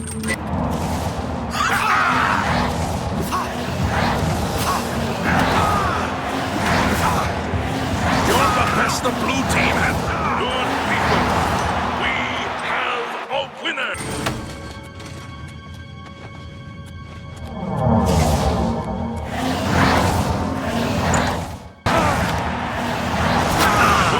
I'm a busy man. I can't believe I'm... You know what? Okay, Brawler.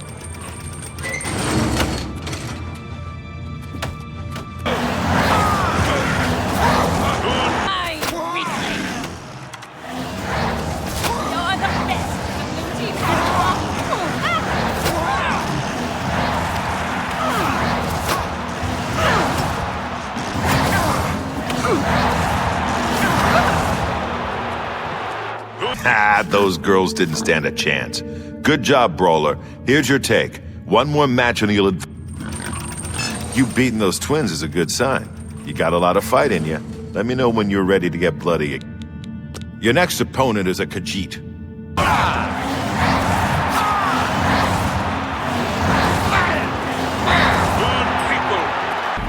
Okay, so you can fight. Your new title is Bloodletter. You're getting into the real game now, kid. More gold for more blood. You made it to Bloodletter, which is more than I can say for most people who step into that arena. Keep it up. The next opponent is a Red Guard. I've seen him fight with both a mace and a sword, so be ready for either one.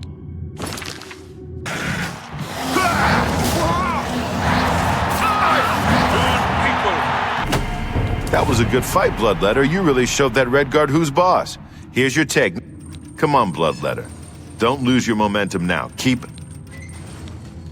Your next opponent wears a heavy raiment, but attacks with a short sword. She's like a heavily armored wasp and has the temper to match. Careful. Good people of the Imperial City, welcome to the arena!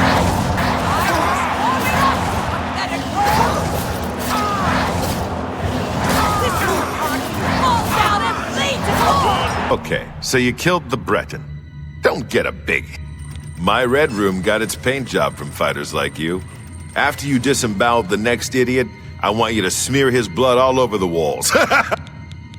Next up is a Dark Elf. Imperial City, welcome to the arena!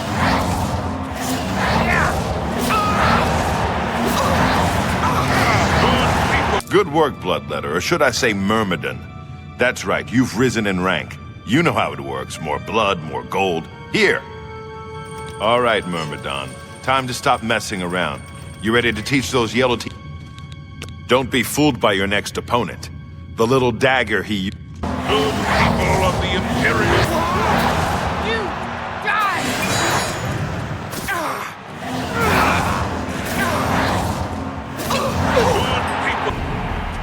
I guess you told that wood elf what you thought of his magic dagger, huh? Here's your gold. Nice going.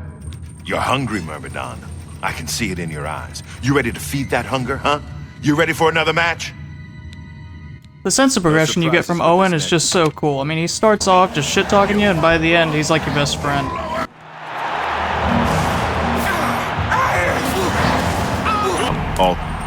You're cutting through the yellow team like a knife through scrib jelly. One more fighting, you'll advance to warrior rank. The next opponent is your standard axe-armed orc. He's in a heavy raiment. So let's watch as There are a few things scarier than an orc with an axe, but you didn't even flinch. That victory brings you up to warrior rank. Well done. You're a warrior now. That ain't no joke. They may not know your name, but the people out there, the spectators, they know you now. They come to this arena to see you. I've seen the next one fight before. She's a Nord, very quick, very strong. She favors a longsword and knows how to use it. Don't underestimate.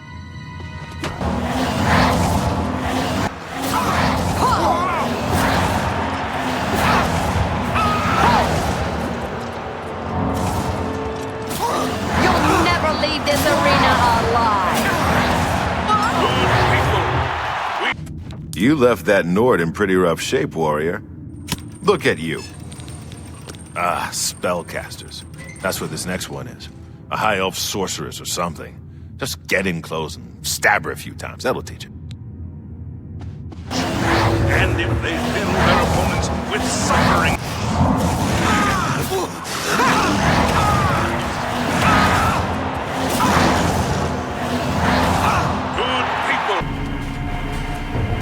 Another high elf has been taught the meaning of humility thanks to the blue team's #1 warrior. You really earned your... One more match is all you need to advance again, up to gladiator rank. Most combatants never make it that far. But you fight for the battle. You can... If you... Your next opponent is the most savage, blood-crazed orc I've ever seen. And believe me, I've seen a lot of them.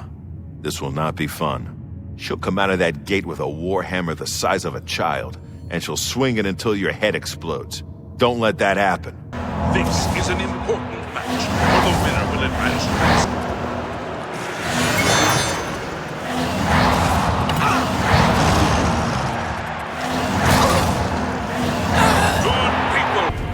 You hit that orc so hard, her mother in Orsinium started bleeding. That victory advances you to the rank of gladiator. It's not very often I get to call somebody that. You're doing the blue team proud, kid. Now go kill somebody before I get all weepy. Listen up. This next match is an outrage, but there's nothing I can do about it. You've got 3 opponents this time, and you have to beat them all. They're Argonian. I don't know what crimes they committed, but it's your life or their freedom. The choice should be pretty clear. It looks like the yellow team has pulled a fast one by replacing their combatant with 3 Argonian prisoners. This should be interesting.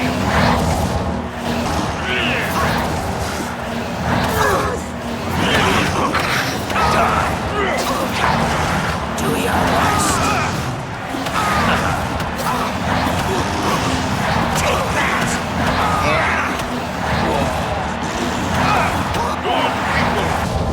The yellow team surprised even me with that. I remember that match 3 being really against difficult 1. on normal I guess they difficulty, didn't know and who they I'm were sure if our dealing build with, was not as broken as it Well was, we would have suffered on Master as You well. ain't gonna stop until you hit champion, are you? Well, good. After that last match, this one should feel like a vacation. One Khajiit in a heavy raiment, probably with a sword.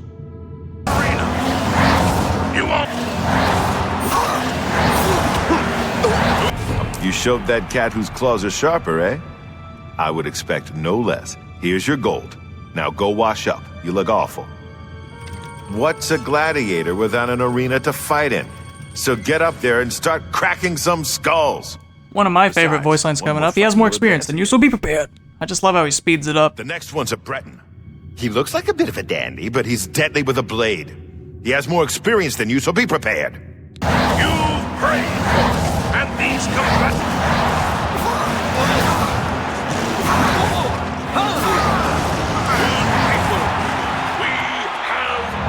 By defeating that Breton, you've secured your advancement. It's been a long time since I've said this, but congratulations, hero.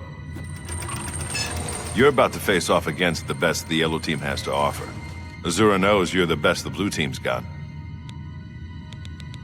I know, sometimes I wish we'd run the matches through the night too, but the yellow team needs to get a move on. The first yellow team hero you'll face is an Imperial in heavy raiment.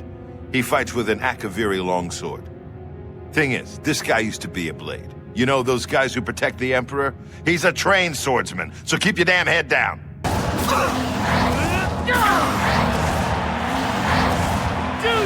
worst!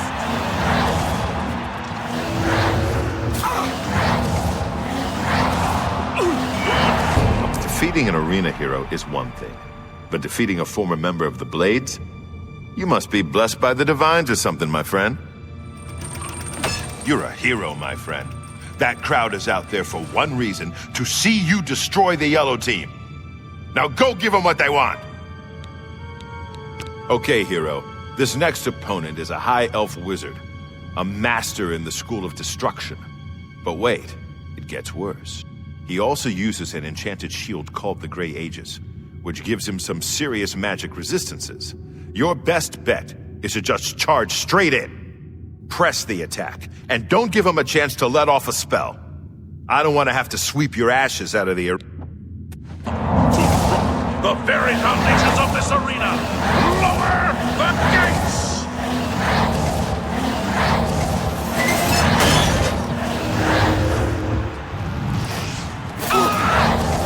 When Owen said serious magic resistances, I thought it was like 90%, but I later found out the Grey Aegis is 100%, and then I remembered that, yeah, he's totally impervious to magic, so I had to let my Daedroth take care of this one.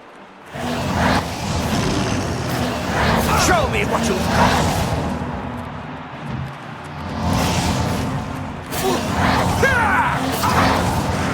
Take that!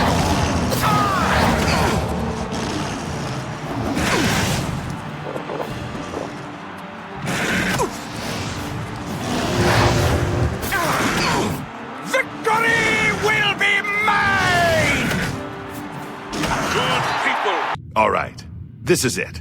Your last fight against the yellow team. I guess you could say they saved the best for last. The three best, actually. You're up against a swordsman, an archer, you beat all three and you get named champion. I know you can do this. Now get up there and show everyone why you're the best. Oh wait, there's one more thing. I sent Porkchop the boar up to the arena to help you out. He'll at least keep one of them distracted. Now good luck. I'll send your bloody soul straight to Savengard!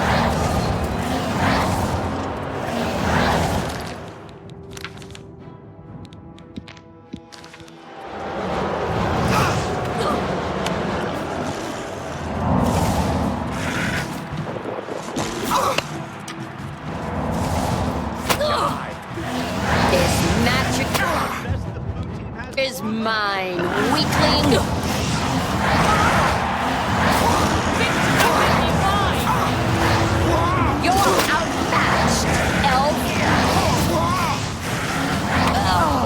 Crab's more fearsome than you. This is the part we fall down and bleed to death. Let's get this over with.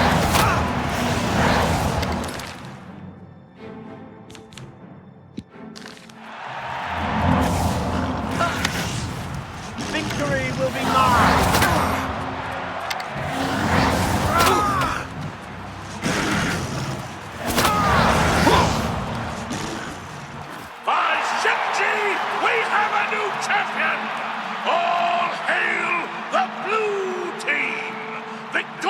Champion, return to the Bloodworks now and see the Blade Master. Well done. I'm a bit... You did it! You beat him, every last one! Do you know how long it will take for the yellow team to recover from this? My friend, it is with great honor that I advance you to the rank of champion. You've done it. You've shown them all you're the best. Well, almost the best. You're done competing in normal arena matches, but there's still the grand champion. Kid, you've got more guts and skill. I think you can take the Great Prince. Go over and talk to Isabel if you think I'm right. I'm saving the Grand Champion for Crowhaven, since that's kind of its own special deal, and we can get to that at a later time. But we did the main arena combatants. So now, back to Hannibal Traven to complete the Mages Guild questline. For our next task, Hannibal Traven tasks us with going and checking on Jean Francois of the Bruma Mages Guild. I just love how he also steadily roasts the fact that she hits him up all the time. Fine greetings to you. You seem quite intrigued. The council is in complete disarray at the news of Mannimarco's presence in Cyrodiil. The King of Worms has obviously targeted the guild, but we have no idea why. No demands have been made. All of my attention is devoted to the council. We must discern the reason for this sudden attack and stop Mannimarco before he destroys us all. I am unable to look into something that has been brought to my attention. Are you capable of going on my behalf? Good. Please go to Bruma. I have not heard from Jean Frasoric for a few days now, which is unusual for her. While I welcome the break from correspondence with her, I worry that something may be amiss, given recent developments. Find out if Jean is all right, and let me make sure she's all right, will you? It's not like her to avoid contact with the university for so long. Before the Arcane University was founded in the Second Era, Crystal Tower on Somerset Isle was the source of all magical learning. Since then, the Imperial City has been Tamriel's foremost magical research center. Legion duty here in... Come see me when you've spoken to Jean.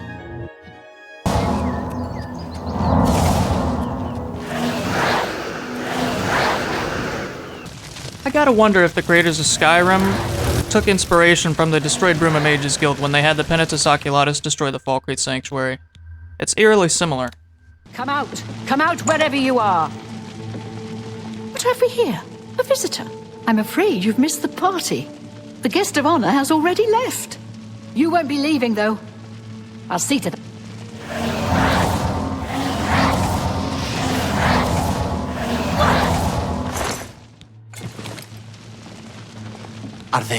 Are they gone? I was too afraid. I just couldn't move. I could hear the screaming, but I just couldn't move. He killed them all. Just slaughtered them. I saw his face. I saw the King of Worms. I couldn't believe my eyes. I think the only reason I'm alive is because I was invisible. But even so, I think he saw me. He killed them, one by one. Volanaro was last, I think. He was trying to run away, but he didn't make it, did he? The King of Worms stood over him right before he died, and he... well, it looked like he sucked out Volanaro's soul. He said something about Echo Cave and destroying the Mages Guild. Then he looked right at me and grinned. You've got to do something. You've got to tell Archmage Traven. He might come back if he knows. I'll go to the... There's not much to do here in the Bruma.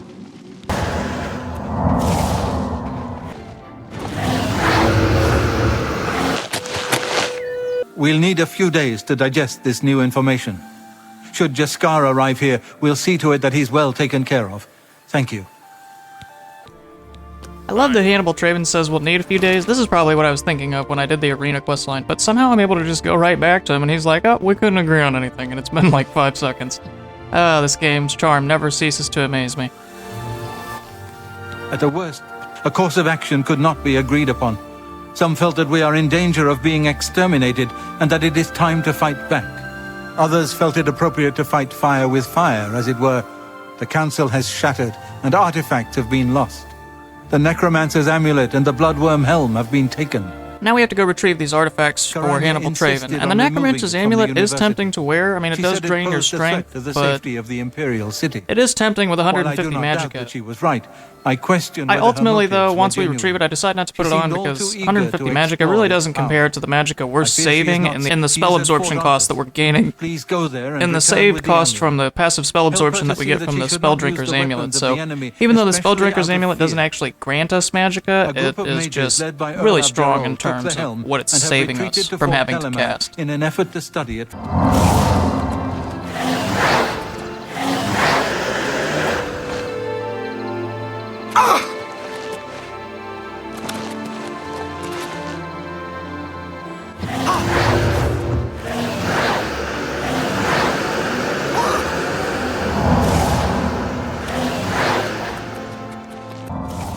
One of the great things about this quest, too, is that it's pretty realistic. The Necromancers don't assume that you're hostile because they really don't know who you are. They just know you've shown up here, so you have some indication of what's going on, because otherwise you wouldn't know to show up here. So they're not immediately hostile to you until you prove otherwise. And neither is Karanya, for that matter. It's just a great little touch. Rather than just having everybody in Skyrim be immediately hostile to you. Well, this is quite a surprise. I thought you were Traven's lapdog, doing whatever he said. And yet, here you are. Good that you've finally seen the light. The cause will benefit from your assistance.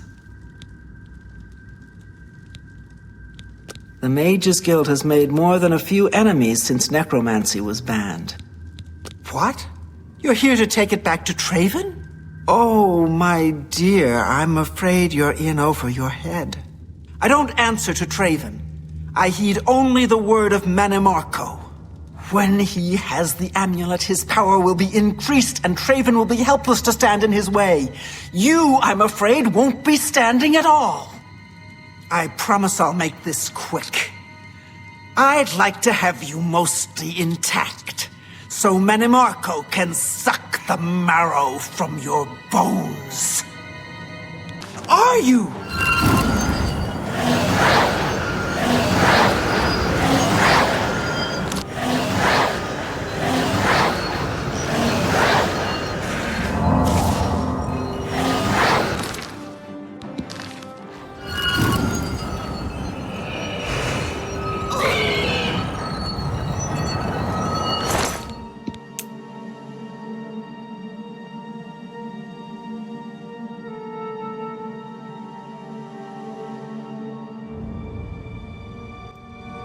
Killing Karanya is just so satisfying, man. She's just so smug and tells you to get out of the way, and then...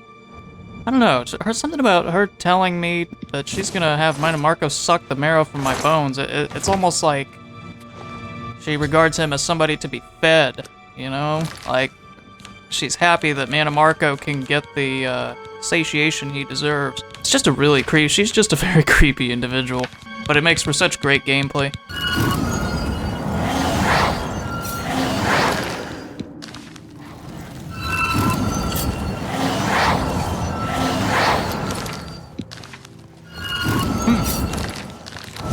Whatever it was, it's gone now.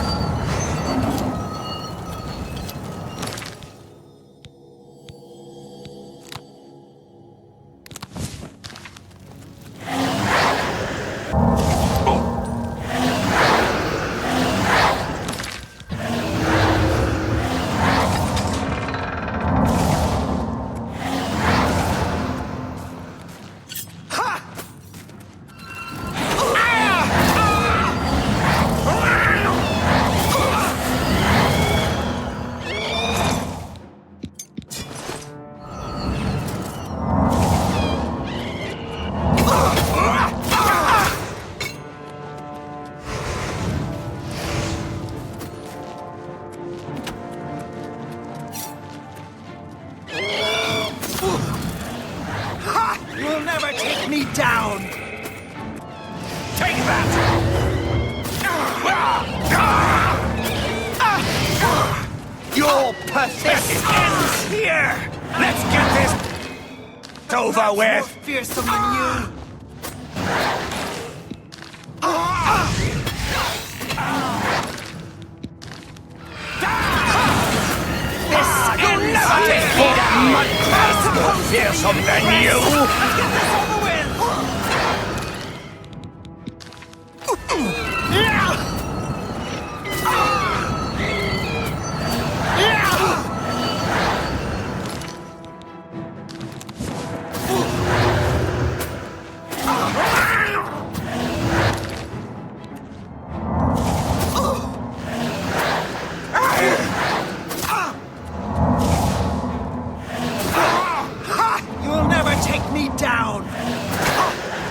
Also, look at how fast we're going and how high we're jumping, man. I mean, we're cruising. So much so that I was afraid I was gonna die on death, so I'm casting Wolverine right before I land to make sure I'm gonna be okay.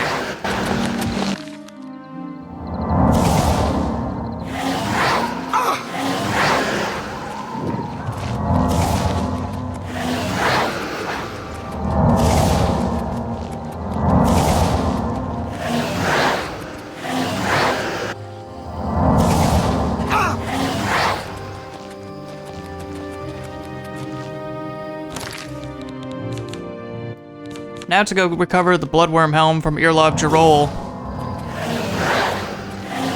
There are a lot of Daedra in here, and it's a good little test run for how we'll fare in the Oblivion Gates later on.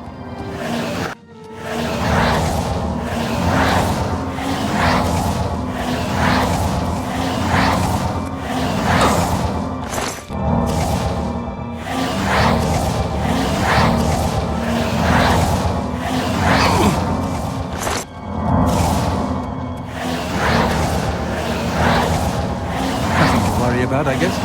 It's my eyes playing tricks on me.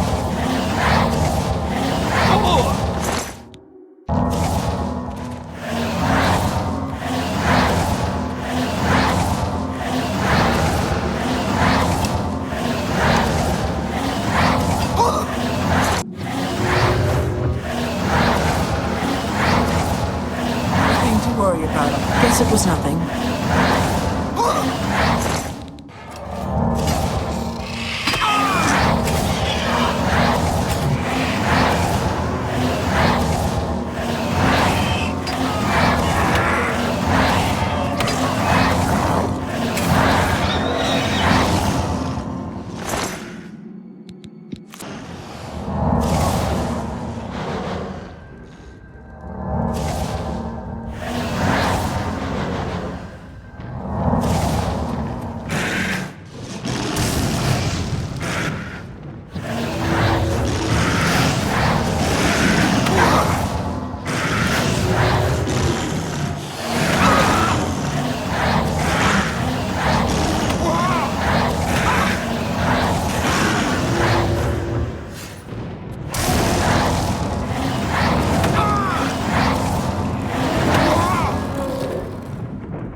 Now for the penultimate quest.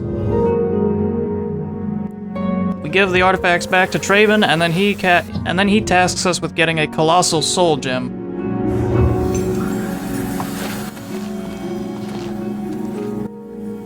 Have you recovered either the Bloodworm Helm or the Necromancer's amulet? Erlav is dead. I tried to warn him. I tried to tell him it was a mistake to leave with the helm. I shall return the helm to a secure place in the tower. It's the least I can do for Erlav. Thank you. Have you recovered? Karanya turned on the guild? I don't understand. She was one of my most trusted advisors. The situation grows more dire with each passing day, it seems. I fear where this will end.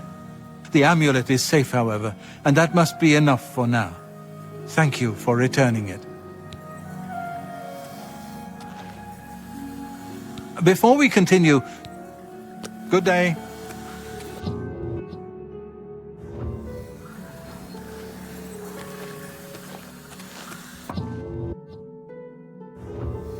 Hello. It's my pleasure. I can truly consider you an equal, and so grant you the rank of Master Wizard. There is no higher rank which I can bestow upon you. You have my congratulations, and my thanks. Take care.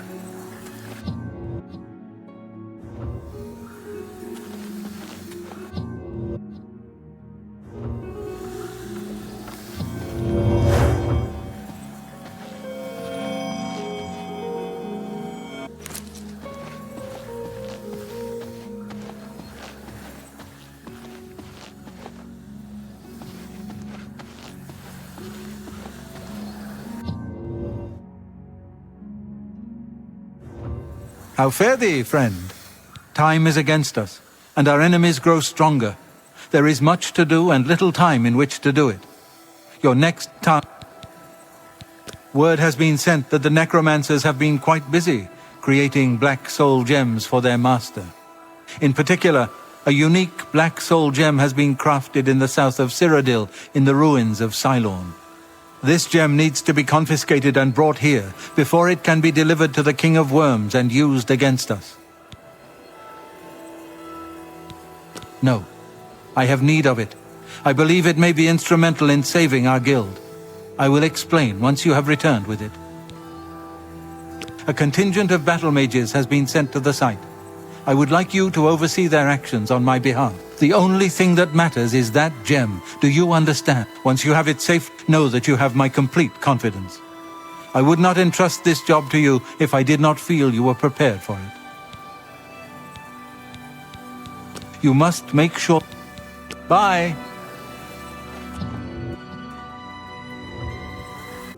First, though, after that last round of spellmaking, we need to replenish our money supply. It's my... Let's do business.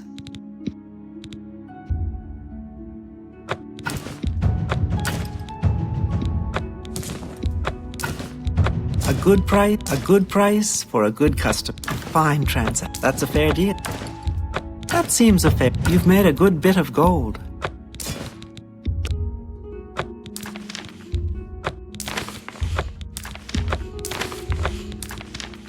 That seems a fair...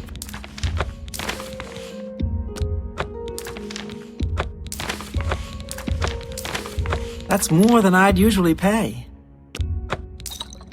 A good... That's more than...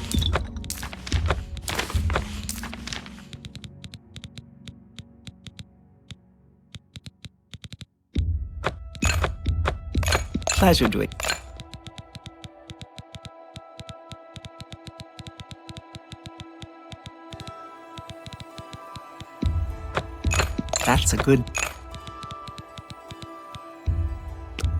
That's a good deal. You drive a hard bargain.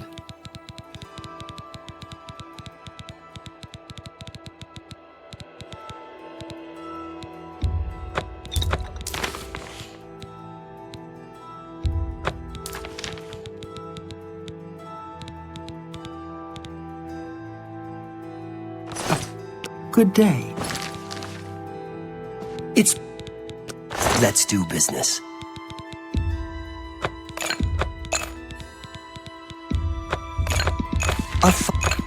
Pleasure.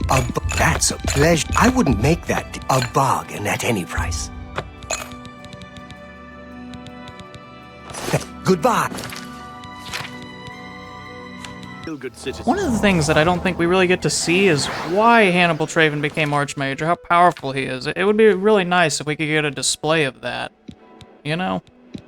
Just like, oh, this random dude's Archmage giving you tasks, but Mannimarco alludes to how strong Hannibal Traven is, but we don't actually get to see it.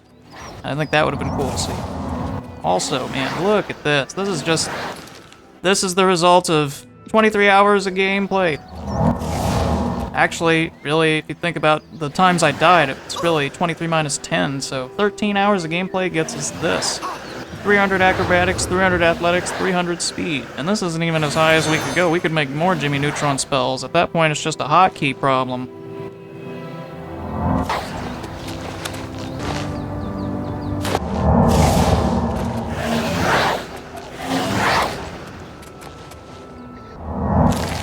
I make a quick I make a quick detour to Frostcrag Spire to see if I can really condense my spells and make my casts efficient by combining the Battlehorn Castle and Shadow Strike spells into a Chameleon, Summon Daedroth, Shield spell with some extra effects sprinkled in there. I hadn't attempted another nuke spell, but I eventually end up reverting back to the spells I had just because it becomes so much to try to manage those super high cost spells. There are times where you want the Chameleon and the Summon, and there are times where you want the Shield, but to have both of them in one spell is kind of a lot to keep track of, and I'd rather have the spells do two distinct functions and cost half as much, rather than have to worry about casting this one big spell either time any one of the buffs runs out. Now we can go retrieve the Soul Gem for Traven. We were supposed to storm the place and take this gem they're holding. Only we can't. There's some sort of enchantment on the door. You get put in charge of a group of battle mages on site, and they ask where you want them, but I tell everybody to just stay back, because I'm just gonna drop anybody that comes out of that area with some AoE spells, and they don't want to be in the middle of that, so I don't really care what their abilities are. I don't want them to get hurt. To get the drop, of course, since we can't get inside. If it's a fight you want, this was the last mistake you'll ever make.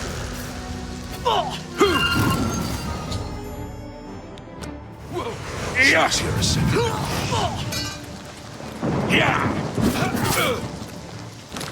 Look at the magic it cost on that nuke. 1,347 magicka. Holy smokes.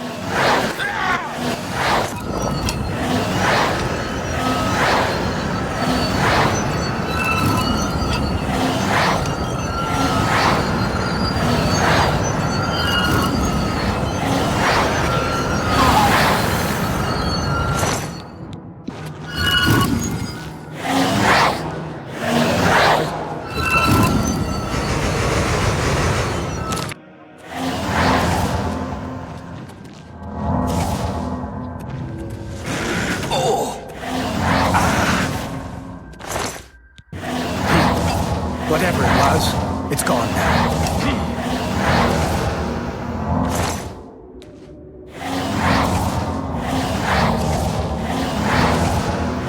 She was here a second ago. Where are you?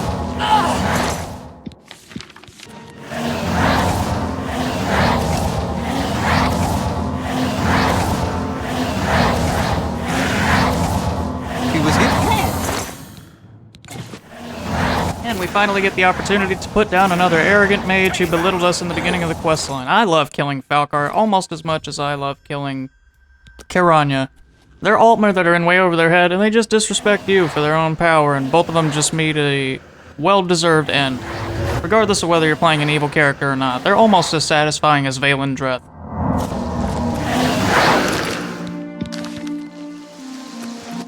And now the sad part. We get to say goodbye to Hannibal Traven as he selflessly sacrifices himself for the fate of the guild and the fate of the world. We don't really get to know much about Traven personally, but this act shows a lot about him. Were you successful? Dedicated to the last. I cannot thank you enough for bringing the gem here. I have need of it immediately. We have much to speak of and very little time. A new task awaits you, and it is by far the most important you have been entrusted with. Are you truly prepared for this task? I cannot be certain what awaits you, but I am sure we will not speak again after you begin. Then hear me, and hear me well. Mannimarco will have what he seeks, but it will be his undoing at your hands. With this gem in your possession, you will be impervious to his attempts to enthrall you. When he fails, that is when you shall strike. When we are done speaking, you will take this gem, you will then seek out Mannimarco and destroy him. Get to him any way you can. It is your only hope for defeating him. I have full confidence in you, and so I leave the guild in your care. When I am gone, you will be recognized as Archmage and leader of the guild. Lead your fellow mages and lead them well. The future rests on your shoulders. Farewell, my friend. It's time to go hunt down Mannimarco. All of our preparation, all of our training, all of our Padawan, Knight, Master promotions. This ain't Star Wars, but I'm on a Star Wars binge, man. I got hooked on like Boba Fett or Han Solo or something. I don't know, man. It just... I get the Anakin vibes, I really do. It's just, you know, we're out doing these good things, and yeah, we're gonna strike down Mannimarco the same way Anakin strikes down Count Dooku, but that will be the beginning of the end of the good arc. You would dare. I'm sure you share this opinion too, but Mannimarco didn't really seem that imposing, you know? I thought he would be a lot stronger or have some special skills, but he really doesn't seem that tough. I know there are a lot of mods out there that fix that, but I would have enjoyed some boss mechanics, like him raising an army or something. He's supposed to be a really elite necromancer, not just every other high elf with a staff. There are certain voice lines of his that stick in my head, though. Perhaps I shall go and collect him when we are done here.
I see Bolor was unsuccessful in delaying you.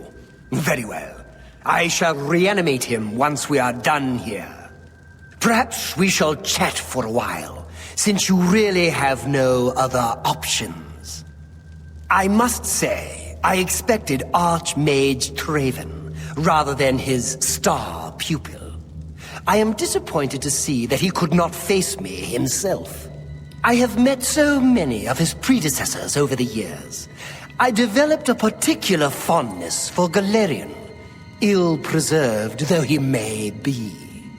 But here you are instead, skilled enough to make it this far, which speaks volumes about you. Perhaps you'll be as useful to me as Traven would. I am afraid you misunderstand. I already have more servants than I need. Your body will be preserved as a worm thrall. Your soul is mine. I intend to study both to learn more about the source of your power. Power, my dear friend. I seek power. And so I acquire and study those who have some degree of it. We are after the same things, your guild and I. Yet you worry about good and evil, and do not accept their manifestations of the same thing. So you brand me a villain, and make vain attempts to destroy me. I watch, and I wait, and I collect you when you come for me. Instead of drawing Traven out, I have received you instead. Perhaps I shall personally go and collect him when we are done here.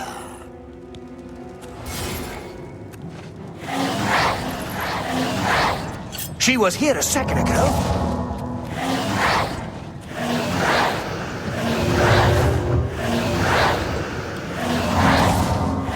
Where are you?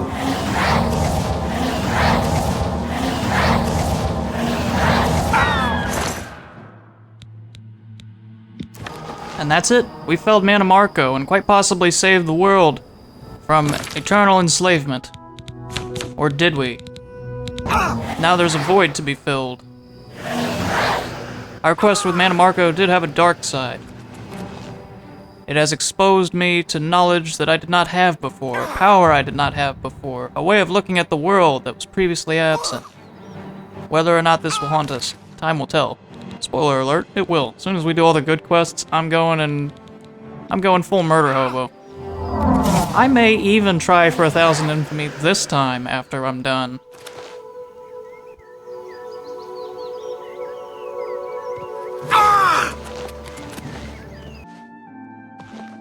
Archmage, you have returned. Mannimarco has been defeated?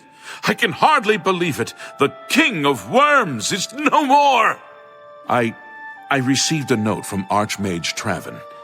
I know what he did for us and that he selected you to take his place. I will mourn for him during my own private time.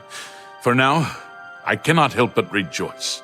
You have brought safety to the guild, and I thank you.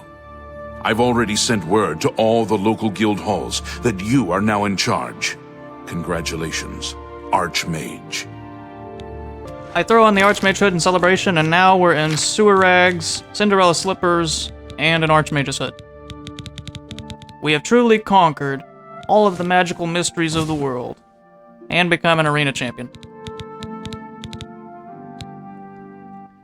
We will have to await next episode to see how high our path to greatness can take us, how many good deeds we can complete, how many people we can save, and if that will be enough to stop us from the lingering darkness that lurks in our heart.